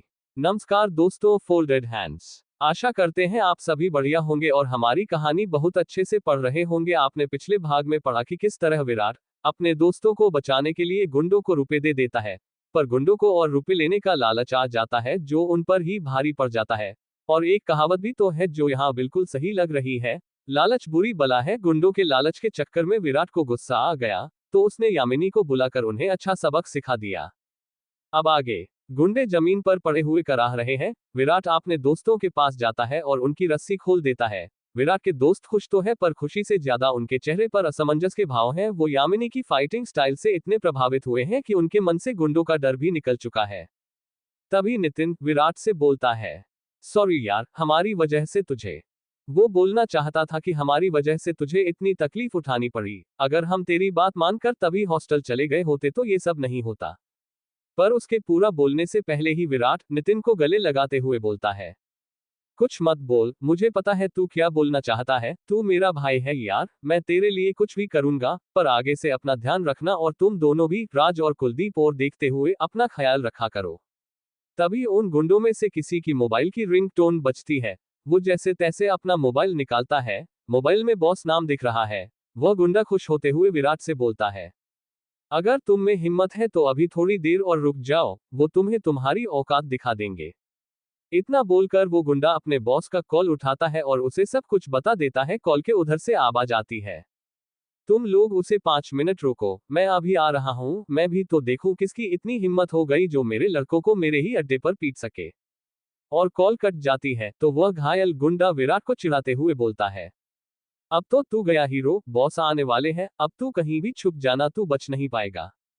उस गुंडे की बात सुनकर विराट को गुस्सा आ जाता है। अब वह उनके बॉस से भी मिलना चाहता है जिससे कि विराट उसे भी सबक सिखा सके, इसलिए विराट यामिनी से बोलता है, तुम नितिन और इनको टैक्सी में बैठा कर आओ, अब हमें इनके बॉस से भी मिलना होगा, ये झगड़ा आज ही खत्म हो जाना चाहिए। लेकिन नितिन ये सब नहीं चाहता, वह विराट को समझते हुए बोलता है, नहीं विराट, तू यहाँ नहीं रुकेगा, तू भी हमारे साथ चल, अगर तुझे कुछ हो गया तो। कुलदीप और राज भी विराट को समझते हैं, पर विराट आज का झगड़ा आज ही खत्म करना चाहता है, इसलिए विराट उनसे बोलता है, तुम चिंता मत करो, यामिनी है ना यहाँ मेरे साथ, ये कराटे में ब्लैक बेल्ट है, तुमने इसकी फाइटिंग तो देख ही ली, तुम जाओ और रूम पर आराम करो, मैं थोड़ी देर में आता हूँ। नितिन जाना तो नहीं चाहता था, पर उसने अभी अपनी आंखों के सामने देख लिया कि यामिनी कितनी तेज है, इसलिए वो यामिनी के साथ कुलदीप और राज को लेकर बाहर आ जाता है। विराट वहीं पर एक चेयर पर अपने पैर पर पैर रखकर बैठ जाता है और उनके बॉस के आने का इंतजार करता है। यामिनी भी विराट के दोस्तों को टैक्सी में बैठा कर अंदर आ जाती है। अब तुझे पता चलेगा, हम पर हाथ उठाकर तूने कितनी बड़ी गलती की है, आज तू यहाँ से जिंदा बचकर नहीं जा सकता। एक गुंडा खड़ा होते हुए विराट से गुस्से में बोलता है और अपने साथियों की भी खड़े होने में मदद करता है। कुछ देर इंतजार करने के बाद फैक्ट्री के बाहर से कुछ गाड़ियों के रुकने की आवाज आती है। गाड़ी रुकने के बाद पीछे वाली गाड़ी में से एक हट्टा कट्टा लड़का बाहर निकलता है और आगे आगे वाली गाड़ी का दरवाजा खोलता है, जिसमें से एक देसी दिखने वाला आदमी उतरता है जिसके लंबी दाढ़ी मूछ, आंखों पर चश्मा, चेहरे पर गुस्से के भाव है। वह अपने 14-15 आदमियों के साथ सीधा फैक्ट्री के अंदर घुस जाता है। चलते चलते वह अपनी पॉकेट से गन निकाल लेता है, जैसे वह अंदर जाते ही विराट को गोलियों से छलनी कर देने वाला है। वह अंदर जाकर देखता है कि वहां एक लड़का चेयर पर बैठा है, उसके सामने उसके लड़के खड़े हैं जिनके हाथ पैरों में चोट लगी हुई है। वह विराट की सिर्फ पीठ देख पा रहा है, साइड में बैठी यामिनी की भी पीठ दिख रही है। वह जोर से चिल्लाते हुए बोलता है, कौन है वो जिसने मेरे लड़कों को मारने की हिम्मत की है? किसकी मौत आई है आज? उद्धरण चिन्ह। उसकी आवाज सुनकर उसके लड़के जिन्हें अभी यामिनी ने बुरी तरह धोया वो अपने बॉस के पास आते हैं और उनमें से एक बोलता है, बॉस यही है वो, और इसके साइड में जो लड़की बैठी है ये बहुत तेज है, इसी ने हमें मारा है, देखो भाई कितनी जोर से मारा है, आप इसे जिंदा मत। वो लड़का इतना ही बोल पाता है कि तब तक उसके गाल पर एक जोर का तमाचा पड़ता है और वह चुप हो जाता है और अपने हाथ बांधकर पीछे हट जाता है। वह सोचता है कि बॉस ने उसे ही थप्पड़ क्यों मारा, तभी उसका बॉस बोलता है, तुम सब लोगों को शर्म नहीं आई, एक लड़की से पिट गए और मुझसे शिकायत और कर रहे हो, तुम्हें तो चुल्लू भर पानी में डूबकर मर जाना चाहिए था, तुम तो मेरे लड़के कहलाने के लायक भी नहीं हो। बॉस अब गुस्से में आ गया है, ऐसा लग रहा है जैसे वो विराट से पहले अपने नाकारा आदमियों को ही मर डालेगा। उसका चेहरा गुस्से में लाल हो गया है और वह विराट की पीठ की ओर गन पॉइंट करते हुए बोलता है, ओए बच्चे, अब तेरे दिन पूरे हो गए हैं, अब मरने से पहले अपना चेहरा तो दिखा दो, मैं नहीं चाहता मैं किसी को पीठ पीछे मारूं, इससे मेरी इज्जत खराब होगी, तो अब जल्दी से खड़ा हो जा और अपना चेहरा दिखा। बॉस की बात सुनकर विराट और यामिनी खड़े हो जाते हैं और अपना चेहरा घुमाकर बॉस की तरफ देखते हैं। तो दोस्तों, आप सभी को क्या लगता आगे कहानी में क्या होने वाला है? क्या विराट यहां से जिंदा बच पाएगा? और अगर बचकर निकलेगा तो कैसे? क्या यामिनी बॉस को भी मजा चखा पाएगी? विश्वास नाथ से दोबारा मुलाकात।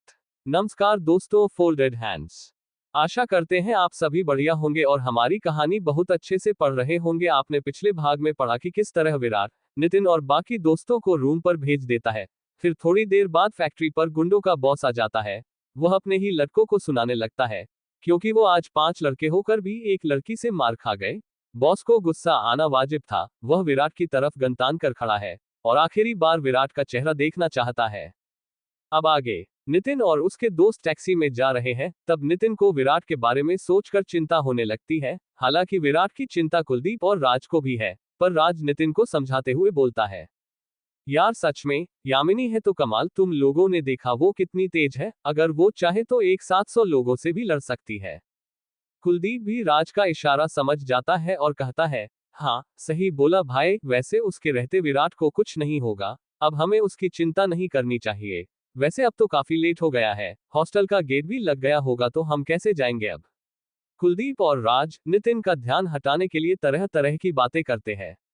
उधर फैक्ट्री में गुंडों का बॉस विराट पर गन ताने खड़ा है। जैसे ही यामिनी और विराट का चेहरा गुंडों के बॉस की तरफ होता है तो बॉस का हाथ कांपने लगता है। डर की वजह से उसके हाथ से बंदूक छूटकर नीचे गिर जाती है और बॉस कांपते हुए शरीर से विराट की तरफ जाता है और विराट के सामने जाकर अपना सिर झुकाते हुए बोलता है, सर आप, मुझे पता नहीं था कि ये आप हो, वरना मैं ऐसा कुछ नहीं बोलता जो अभी बोला। Sorry sir, I am really sorry. उद्धरण चिन्ह बोलकर गुंडों का बॉस अपना सिर झुकाकर विराट के सामने खड़ा हो जाता है। अपने बॉस के इस रूप को देखकर सभी गुंडे आश्चर्य में पड़ जाते हैं। उन्होंने अपने बॉस को आज तक किसी के सामने सिर झुकाते हुए नहीं देखा, न ही उन्होंने ये सुना था कि उनके बॉस का भी कोई बॉस है, तो फिर ये कहां से आ गया। अब उनकी विराट के सामने बोलने की हिम्मत नहीं हो रही है। ये बॉस कोई और नहीं विश्वासनाथ है, जो अभी थोड़ी देर पहले ही विराट का असली रूप देख चुका है। अब दोबारा विश्वासनाथ वही गलती नहीं कर सकता। विराट विश्वासनाथ की तरफ देखते हुए बोलता है, अच्छा तो तुम हो इनके बॉस, चलो अच्छा है, मुझे ज्यादा मेहनत नहीं करनी पड़ेगी। अब तुम ही इन्हें समझा दोगे या मुझे समझाने पड़ेंगे, ये तुम ही सोच लो। विश्वासनाथ विराट की बात सुनकर घबरा जाता है। वह विराट के भयानक रूप को दोबारा नहीं देखना चाहता है। उसे पता है अगर विराट ने इन्हें समझाया तो विराट का भयानक रूप देखना पड़ सकता है, इसलिए वह खुद ही अपने लड़कों की तरफ जाता है और वहां पास में पड़ा एक मजबूत डंडा उठाता है और उन्हें एक लाइन में घुटनों के बल बैठने को बोलता है। वो सभी 5 गुंडे एक लाइन में घुटनों के बल बैठ जाते हैं। तब विश्वासनाथ उनकी पिटाई शुरू कर देता है। उन 5 लड़कों की चीख निकल रही है। विराट वहां खड़ा खड़ा चेहरे पर बिना किसी भाव के उनको पिटते हुए देख रहा है। 10 मिनट जोरदार पिटाई करने के बाद विश्वासनाथ रुक जाता है। उसके चेहरे पर पसीना आ गया है। वह अपने रुमाल से पोंछाते हुए विराट के पास जाता है और बोलता है, बॉस इतना काफी है या?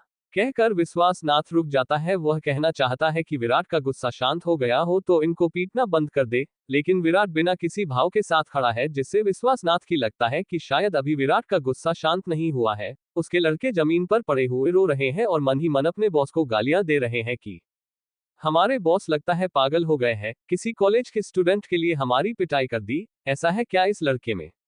विराट के कुछ नहीं बोलने पर विश्वासनाथ दोबारा डंडा लेकर अपने लड़कों को पीटने के लिए बढ़ जाता है।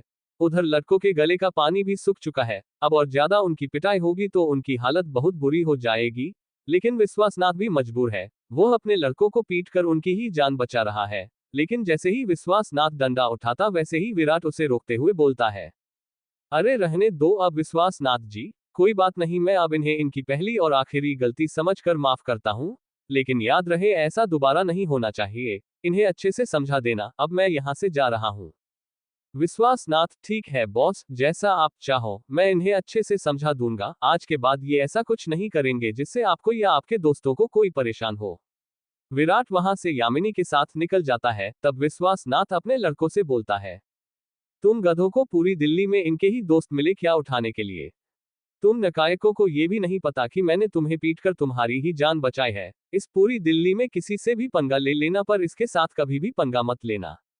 बोलते हुए विश्वासनाथ की रूह कांप जाती है, क्योंकि बोलते हुए उसको विराट का भयानक चेहरा याद आ जाता है और वह बेसुध सा एक चेयर पर बैठ जाता है। तभी उसका एक लड़का बोलता है, लेकिन बॉस बताओ तो सही, आखिर ये है कौन और आप इसे बॉस क्यों बोल रहे थे?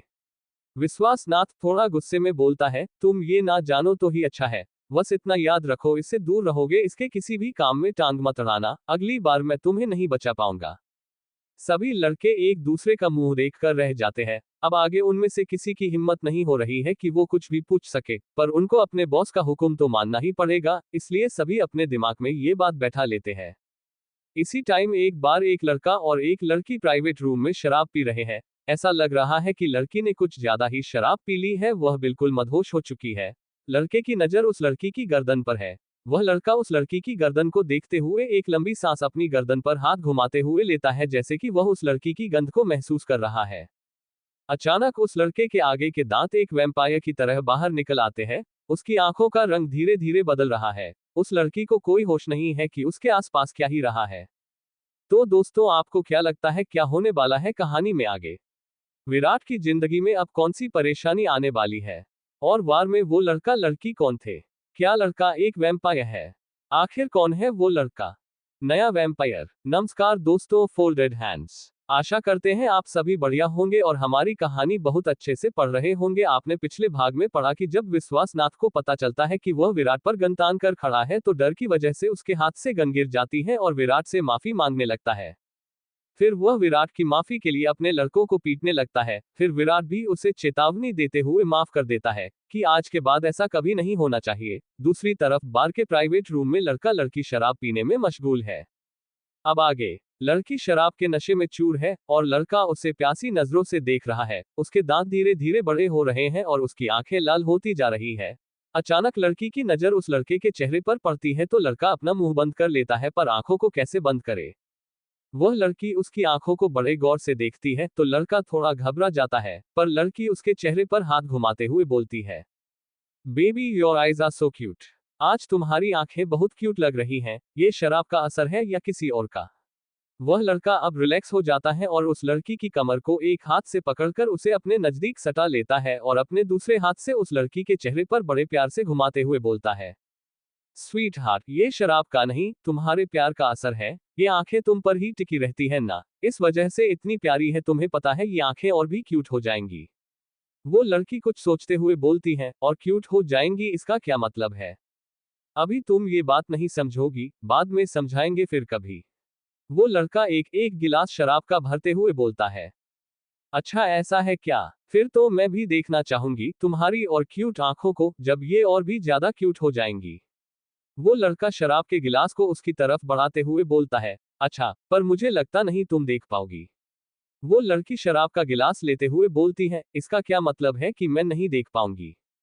वो लड़का अपनी बात को टालते हुए बोलता है, अरे कुछ नहीं, मैं तो सिर्फ मजाक कर रहा हूँ, तुम एंजॉय करो।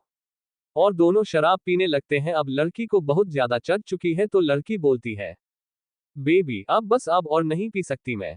ठीक है स्वीट हार्ट, मेरा काम हो गया अब तो। लड़का शैतानी मुस्कान के साथ बोलता है। वो इतना बोलता ही है, तुरंत बाद वह उस लड़की को अपने और करीब खींच लेता है तो लड़की डरते हुए बोलती है, बेबी ये सब नहीं, अब मुझे चलना चाहिए। ऐसा कहकर वो लड़की वहां से खड़े होकर जाने लगती है। जैसे ही वह लड़की खड़ी होती है तो लड़का उसे पीछे से गले लगा कर पकड़ लेता है और बोलता है, हे स्वीट हार्ट, अभी कहाँ चली, मेरा काम तो अभी शुरू होगा। कहते हुए वह लड़का अपने एक हाथ से उस लड़की का मुंह पकड़कर बंद कर देता है।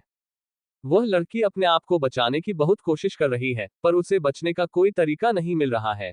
वह खुद को छुड़ाने की बहुत कोशिश कर रही है, पर शायद अब कोई फायदा नहीं है। वह लड़का उस लड़की के कान पर अपना मुंह रखकर बोलता है, स्वीट हार्ट अब तुम मुझसे नहीं बच सकती। मैं शिकार को हलाल करने से पहले उसे खुश करता हूँ, बाद में उसे तड़पा तड़पा के मारता हूँ। फिर वह लड़का शैतानी हंसी हंसने लगता है। लड़की उसकी बात सुनकर घबरा जाती है और उसकी आंखों से आंसू बहने लगते हैं। वह बहुत डरी हुई है। वह लड़का उसकी गर्दन पर अपने नाखून घुमाता है, फिर अपने मुंह उसके पास लाकर उसके खून की गंध सूंघता है और फिर वो अपने अपने नुकीले दांत बाहर निकलता है और उसकी गर्दन में गाड़ देता है। वो लड़की दर्द और डर की वजह से और जोर से रोने लगती है, पर उसकी आवाज उसके मुंह से बाहर भी नहीं निकल पाती है। वो लड़का लगातार उसका खून चूस रहा है। अब वो लड़की बेहोश होने लगी है, पर वो लड़का उसका सारा खून चूस लेता है और लड़की वहीं मर जाती है। वह लड़का अपना मुंह पोंछते हुए बोलता है, ये लड़की सुंदर तो थी, पर इसका खून इतना अच्छा नहीं था। अब मुझे दूसरा शिकार देखना होगा। फिर वह लड़का उस लड़की को उठाकर खिड़की से बाहर नीचे फेंक देता है और वहां से निकल जाता है। दूसरी तरफ विराट यामिनी के साथ कार में हॉस्पिटल पहुंच गया है, क्योंकि नितिन ने उसे मैसेज कर दिया था कि वो पहले हॉस्पिटल जाएंगे, तो विराट भी उनके पास चला जाता है। वो तीनों ने विराट के वहां पहुंचने से पहले ही अपना इलाज करवा लिया था, तो तीनों विराट को हॉस्पिटल के गेट पर ही खड़े मिल जाते हैं। तो विराट उन तीनों को देखते ही पूछता है, भाई तुम तीनों ठीक हो ना, ज्यादा दिक्कत तो नहीं है। और उन्हें देखने लगता है, पर नितिन को अपने से ज्यादा विराट की चिंता थी। वो विराट के पास जाकर उसे गले से लगा लेता है। उसकी आंखों में आंसू आ जाते हैं और भरे हुए गले से बोलता है, भाई तू हमारी पूछ रहा है, असली खतरे में तो तू रुक गया था। तू ठीक है ना। हाँ भाई मैं ठीक हूँ, देख तेरे सामने ही तो खड़ा हूँ, पागल ऐसे रोते नहीं है। विराट उसे शांत करने के लिए उसे सांत्वना देते हुए बोलता है और चारों दोस्त एक साथ आकर खड़े हो जाते हैं। यामिनी उन्हें साइड में खड़े होकर देख रही है। तभी नितिन को याद आता है और वह बोलता है, भाई इतने लेट हो गए हैं, अब हॉस्टल तो नहीं जा सकते, तो अब कहाँ जाएंगे। विराट उसकी चिंता मत करो, आज हम यामिनी के घर रुक जाएंगे। और चारों दोस्त यामिनी की तरफ आशा भरी निगाहों से देखने लगते हैं।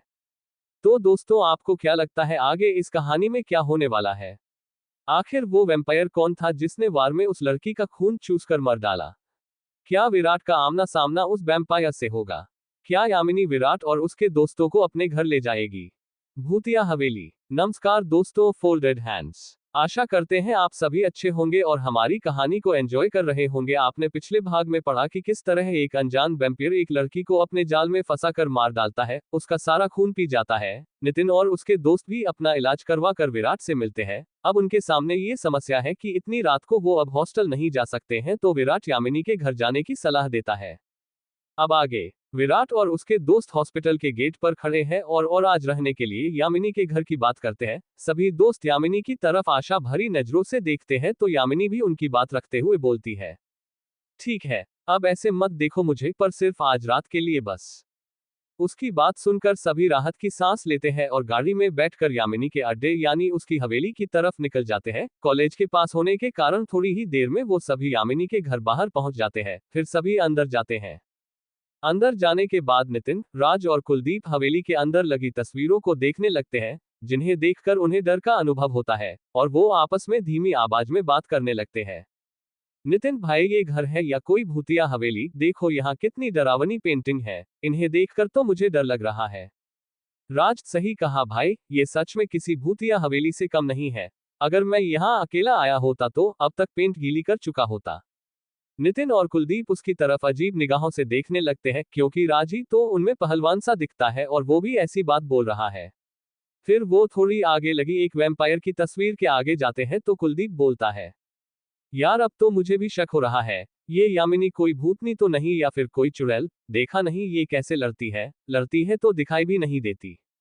अब तीनों पेंटिंग से ज्यादा यामिनी से डर रहे हैं और तीनों यामिनी की तरफ देखते हैं, जो विराट के साथ हॉल में रखे सोफे पर बैठी हुई है। यामिनी उन तीनों की तरफ कुछ कहने के लिए देखती तो तीनों यामिनी की निगाह खुद पर आती देख पहले से ज्यादा डर जाते हैं। यामिनी उन्हें डरते देख कुछ समझ नहीं पाती, पर वो ऊपर एक कमरे की तरफ इशारा करते हुए कहती है, सुनो, तुम तीनों उस रूम में सो जाना, और हाँ, कुछ खाना है तो यहाँ खाने के लिए कुछ नहीं है, तो भूख भी लग रही है तो भूखे ही सोना पड़ेगा।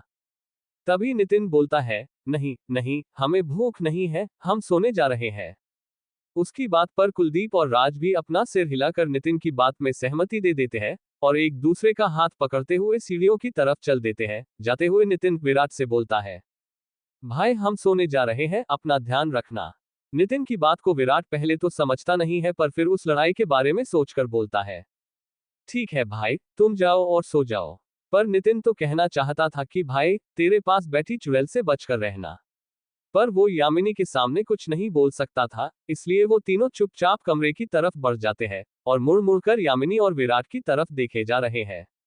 आखिर वो तीनों इसी तरह कमरे के सामने भी पहुंच जाते हैं, पर उन तीनों में से कोई भी कमरे के दरवाजे को नहीं खोल रहा है। वो तीनों एक दूसरे की तरफ देखते हैं कि कोई तो दरवाजा खोलो। उन्हें अब इतना डर लग रहा है कि वो ये तक सोच रहे हैं कि कहीं इस कमरे में कोई भूत प्रेत उनका इंतजार कर रहा है और अंदर जाते हैं वो इनका शिकार कर लेगा।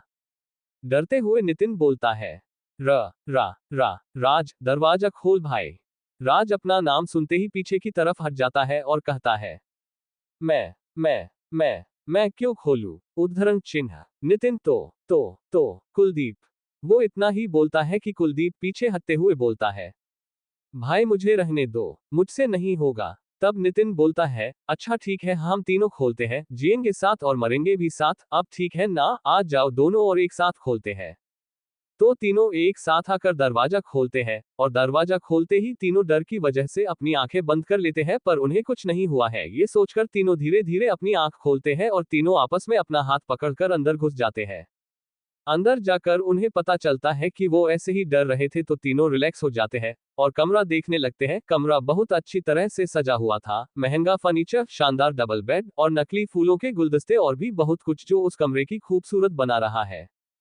फिर राज दरवाजा बंद करने के लिए मुड़ता है, तो दरवाजे के ऊपर टंगी चीज को देखकर कांपने लगता है। उसके मुंह से आवाज नहीं निकल पा रही है। वह अपना हाथ कांपते हुए नितिन के कंधे पर रखता है, तो नितिन भी पीछे मुड़ जाता है, उसी के साथ कुलदीप भी मुड़ जाता है। अब वो दोनों भी उसे देखकर एक बार के लिए डर जाते हैं। फिर नितिन बोलता है, भाई तू मुझे हार्ट अटैक देना चाहता है क्या? ये नकली भेड़िए का सिर है, ये असली नहीं है, इतना मत डर। दरवाजे के ऊपर एक भेड़िए का सिर लगा हुआ था जो देखने में उन्हें बिल्कुल असली दिख रहा था। और ये सही भी है, ये एक असली भेड़िए का सिर है, पर वो तीनों उसे नकली समझ रहे हैं। राज, देख ना भाई, ये कितना असली लग रहा है, मेरी तो इसे देखकर ही हालत खराब हो गई। ये सच में भूतिया महल है। हमने यहाँ आकर गलती कर दी। अब के बाद में बाहर सड़क पर सो जाऊंगा, पर यहाँ कभी नहीं आऊंगा। उद्धरण चिन्ह। कुलदीप भी उसकी हाँ में हाँ मिला देता है। फिर राज दरवाजा बंद कर देता है और तीनों डरते हुए बिस्तर पर जाकर चिपक कर सो जाते हैं। बाहर विराट और यामिनी अभी साथ ही बैठे हैं, तभी यामिनी का कॉल बजता है और दूसरी तरफ से जो बोला गया उसे सुनकर उसके चेहरे पर चिंता की लकीरें दिखाई देते हैं। तो विराट यामिनी से पूछता है, क्या हुआ, कोई बुरी खबर है क्या? उद्धरण चिन्ह। यामिनी थोड़ा झिझकते हुए बोलती है, बुरा नहीं, बहुत बुरा हुआ है, ये हमारे लिए बहुत बड़ी बात है। तो दोस्तों, आपको क्या लगता है, आखिर यामिनी को किसकी कॉल आई थी? और यामिनी कौन सी बुरी खबर के बारे में बोल रही है? क्या विराट और यामिनी को पता चल पाएगा कि दिल्ली में एक वैम्पायर और आ गया है? क्या नितिन और बाकी शांति से सो पाएंगे? नया स्टूडेंट। नमस्कार दोस्तों, फोल्डेड हैंड्स। आशा करते हैं आप सभी अच्छे होंगे और हमारी कहानी एंजॉय कर रहे होंगे। आपने पिछले भाग में पढ़ा कि विराट और उसके दोस्त यामिनी के घर आ जाते हैं, पर वहां आकर उनकी हालत खराब हो जाती है। वो यामिनी को चुड़ैल और यामिनी के घर को भूतिया घर मानने लगे हैं। वहां लगी हुई डरावनी तस्वीरों को देखकर तीनों डर जाते हैं। वो तीनों जैसे तैसे रूम में पहुंचते हैं और आपस में चिपक कर सो जाते हैं। हॉल में यामिनी और विराट साथ बैठे हैं, तभी यामिनी को कॉल पर कोई बुरी खबर सुनता है। अब आगे विराट यामिनी से उस बुरी खबर के बारे में पूछता है, तो यामिनी बोलती है, आज पुलिस को एक डेड बॉडी मिली है जिसमें खून का एक कतरा भी नहीं है। समझ रहे हो ना इसका मतलब? विराट सोचने लगता है कि इसका क्या मतलब हुआ। अगर पुलिस को बिना खून की डेड बॉडी मिली है तो उसे कुछ समझ नहीं आता है। तो विराट यामिनी से पूछता है, इसमें हमारे लिए बुरी खबर क्या है, मेरे कुछ समझ में नहीं आ रहा। तो यामिनी अपने सिर पर हाथ रखते हुए बोलती है, अरे बुद्धू, इसका मतलब उसका मर्डर हुआ, और ये मर्डर एक वैम्पायर ने किया है। जब भी कोई वैम्पायर किसी को मरता है तो उसका सारा खून पी जाता है। अब समझे? उद्धरण चिन्ह। विराट अब समझने लगा है और यामिनी से बोलता है, इसका मतलब तुम ये कहना चाहती हो कि यहाँ हमारे अलावा भी कोई और वैम्पायर है जो लोगों को मारकर उनका खून पी रहा है? हाँ, मैं यही कहना चाहती हूँ, अगर ये वैम्पायर लोगों का खून पी रहा है तो ये हमारे लिए भी बुरी खबर है। पहली बात तो वो लोगों का खून पी रहा है, इसका मतलब वो कोई अच्छा वैम्पायर नहीं है, वो हमारा दुश्मन ही होगा। और दूसरी बात यह है कि अगर उसने ज्यादा लोगों को मारा तो पुलिस कातिल की तलाश करेगी, जिससे हमारा राज खुलने के चांस है।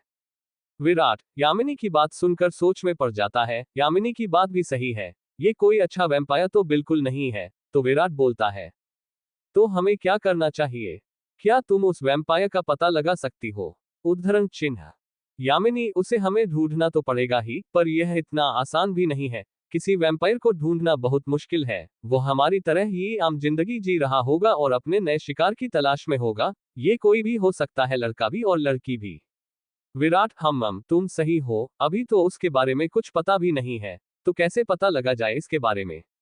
वो दोनों सारी रात इसी बारे में बात करते रहते हैं। वैम्पायर को ज्यादा सोने की जरूरत नहीं होती, वो कई दिन और रात बिना सोए निकाल देते हैं। वैम्पायर की बहुत सारी खूबियों में से ये एक खूबी है।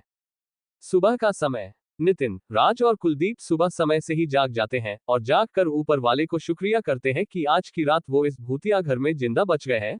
वो तीनों फटाफट खड़े होते हैं और बाहर निकलकर नीचे हॉल में जाते हैं, तो वो देखते हैं यामिनी और विराट अभी भी बैठकर बात कर रहे हैं। विराट उन तीनों को देखकर बोलता है, अरे तुम जाग गए, आओ coffee P low. Virat coffee के मग की ओर इशारा करते हुए बोलता है, पर वो तीनों जैसे थे वैसे ही खड़े हैं। वो एक पल भी यहाँ नहीं रुकना चाहते हैं। तो नितिन बोलता है, नहीं नहीं, इसकी जरूरत नहीं है, हम हॉस्टल जा रहे हैं, वहां से कॉलेज जाएंगे, हम तुझे कॉलेज में ही मिलेंगे। इतना बोलकर नितिन और बाकी वहां से निकलने लगे हैं। विराट उनके इस व्यवहार को समझ नहीं पाता है, पर वो कुछ रिएक्ट भी नहीं करता है। वह उन तीनों से बोलता है, ठीक है, तुम जाओ, मैं तुम्हें कॉलेज में मिलता हूँ। वो तीनों वहां से निकल जाते हैं और बाहर जाकर नितिन बोलता है, यार मुझे इस लगता है कि इस चुड़ैल ने विराट पर कोई जादू कर दिया है। मुझे तो ऐसा लग रहा है, ये दोनों सारी रात यहीं बैठे हुए थे। राज भी नितिन की बात को आगे बढ़ाते हुए बोलता है, हाँ भाई, मुझे भी यही लग रहा है, वरना हमारा विराट तो कल्पना को पसंद करता है ना, तो इस चुड़ैल के साथ क्या कर रहा है? हम दाल में कुछ तो काला है, हमें पता लगाना होगा। नितिन राज की बात सुनकर बोलता है और तीनों यामिनी और विराट के रिलेशन के बारे में पता करने का निश्चय कर लेते हैं। तीनों हॉस्टल पर जाकर तैयार होते हैं और नाश्ता करके कॉलेज पहुंच जाते हैं, पर उन्हें विराट कहीं दिखाई नहीं देता। वो तीनों क्लास में आ जाते ये सोचकर कि शायद विराट क्लास में आ गया होगा, पर विराट अभी क्लास में भी नहीं आया है। वो तीनों पीछे अपनी अपनी सीट पर जाकर बैठ जाते हैं। थोड़ी देर बाद विराट यामिनी के साथ क्लास में एंट्री करता है, जिसे देखकर किसी और को कोई खास फर्क नहीं पड़ता है, पर 4 लोगों को जरूर फर्क पड़ता है, जिनमें 3 विराट के दोस्त हैं जो ये सोच रहे हैं चलो अच्छा है विराट सही सलामत आ गया, वरना इस चुड़ैल का कोई भरोसा नहीं, कब हमारे विराट को खा जाए। और चौथा इंसान था, कल्पना थी, जो विराट को यामिनी के साथ देखकर जलन महसूस करती है। वह जब भी विराट और यामिनी को साथ में देखती है तो कल्पना का खून खौलने लगता है। यामिनी को इस बात का एहसास हो जाता है, तो यामिनी कल्पना को और जलाने के लिए विराट से धीमी आवाज में कुछ कहती है और विराट भी यामिनी की बात पर सहमति में अपना सिर हिलाकर अपनी सीट पर जाकर बैठ जाता है। यामिनी भी कल्पना की ओर देखते हुए मुस्कुराती हुई अपनी सीट पर बैठ जाती है। थोड़ी ही देर में पूनम मैम भी क्लास में आ जाती है और अटेंडेंस लेने के बाद बोलती है, डियर स्टूडेंट्स, आज मैं आपको एक नए स्टूडेंट से मिलवाना चाहती हूँ, जिसका हाल ही में हमारे कॉलेज में ट्रांसफर हुआ है। पूनम मैम इतना ही बोलती है कि क्लास में एक डैशिंग एंड हैंडसम लड़का आता है, जिसने ऑल ब्लैक कपड़े पहने हुए हैं। विराट को वह पहली नजर में कुछ अजीब लगता है, पर वह इस बात पर ज्यादा ध्यान नहीं देता है। तभी पूनम मैम सभी स्टूडेंट से बोलती है, तो इनसे मिलिए, इनका नाम है देव सिंघानिया, ये आज से आपके साथ ही पढ़ेगा, इसे आप अपना दोस्त बनाओ और इसे अपने कॉलेज में ढलने के लिए मदद करो। देव इतना हैंडसम लग रहा है कि लगभग सभी लड़कियों देव पर फिदा हो चुकी है और उसे देखकर आह भर रही है। उसे देखकर कुछ लड़कियों ने तो उसे अपने सपनों का राजकुमार मान लिया है, लड़कियां तो उसे अपना दोस्त बनाने के लिए तैयार है, पर लड़के उसे देखकर जलन महसूस करते हैं, क्यों अब एक और आ गया जो उनके रास्ते में खड़ा हो जाएगा। तो दोस्तों, आपको क्या लगता है आखिर कौन है देव सिंघानिया और किस वजह से हुआ था देव का ट्रांसफर? क्या विराट और यामिनी उस अनजान वैम्पायर का पता लगा पाएंगे? आखिर क्या होने वाला है इस कहानी में आगे?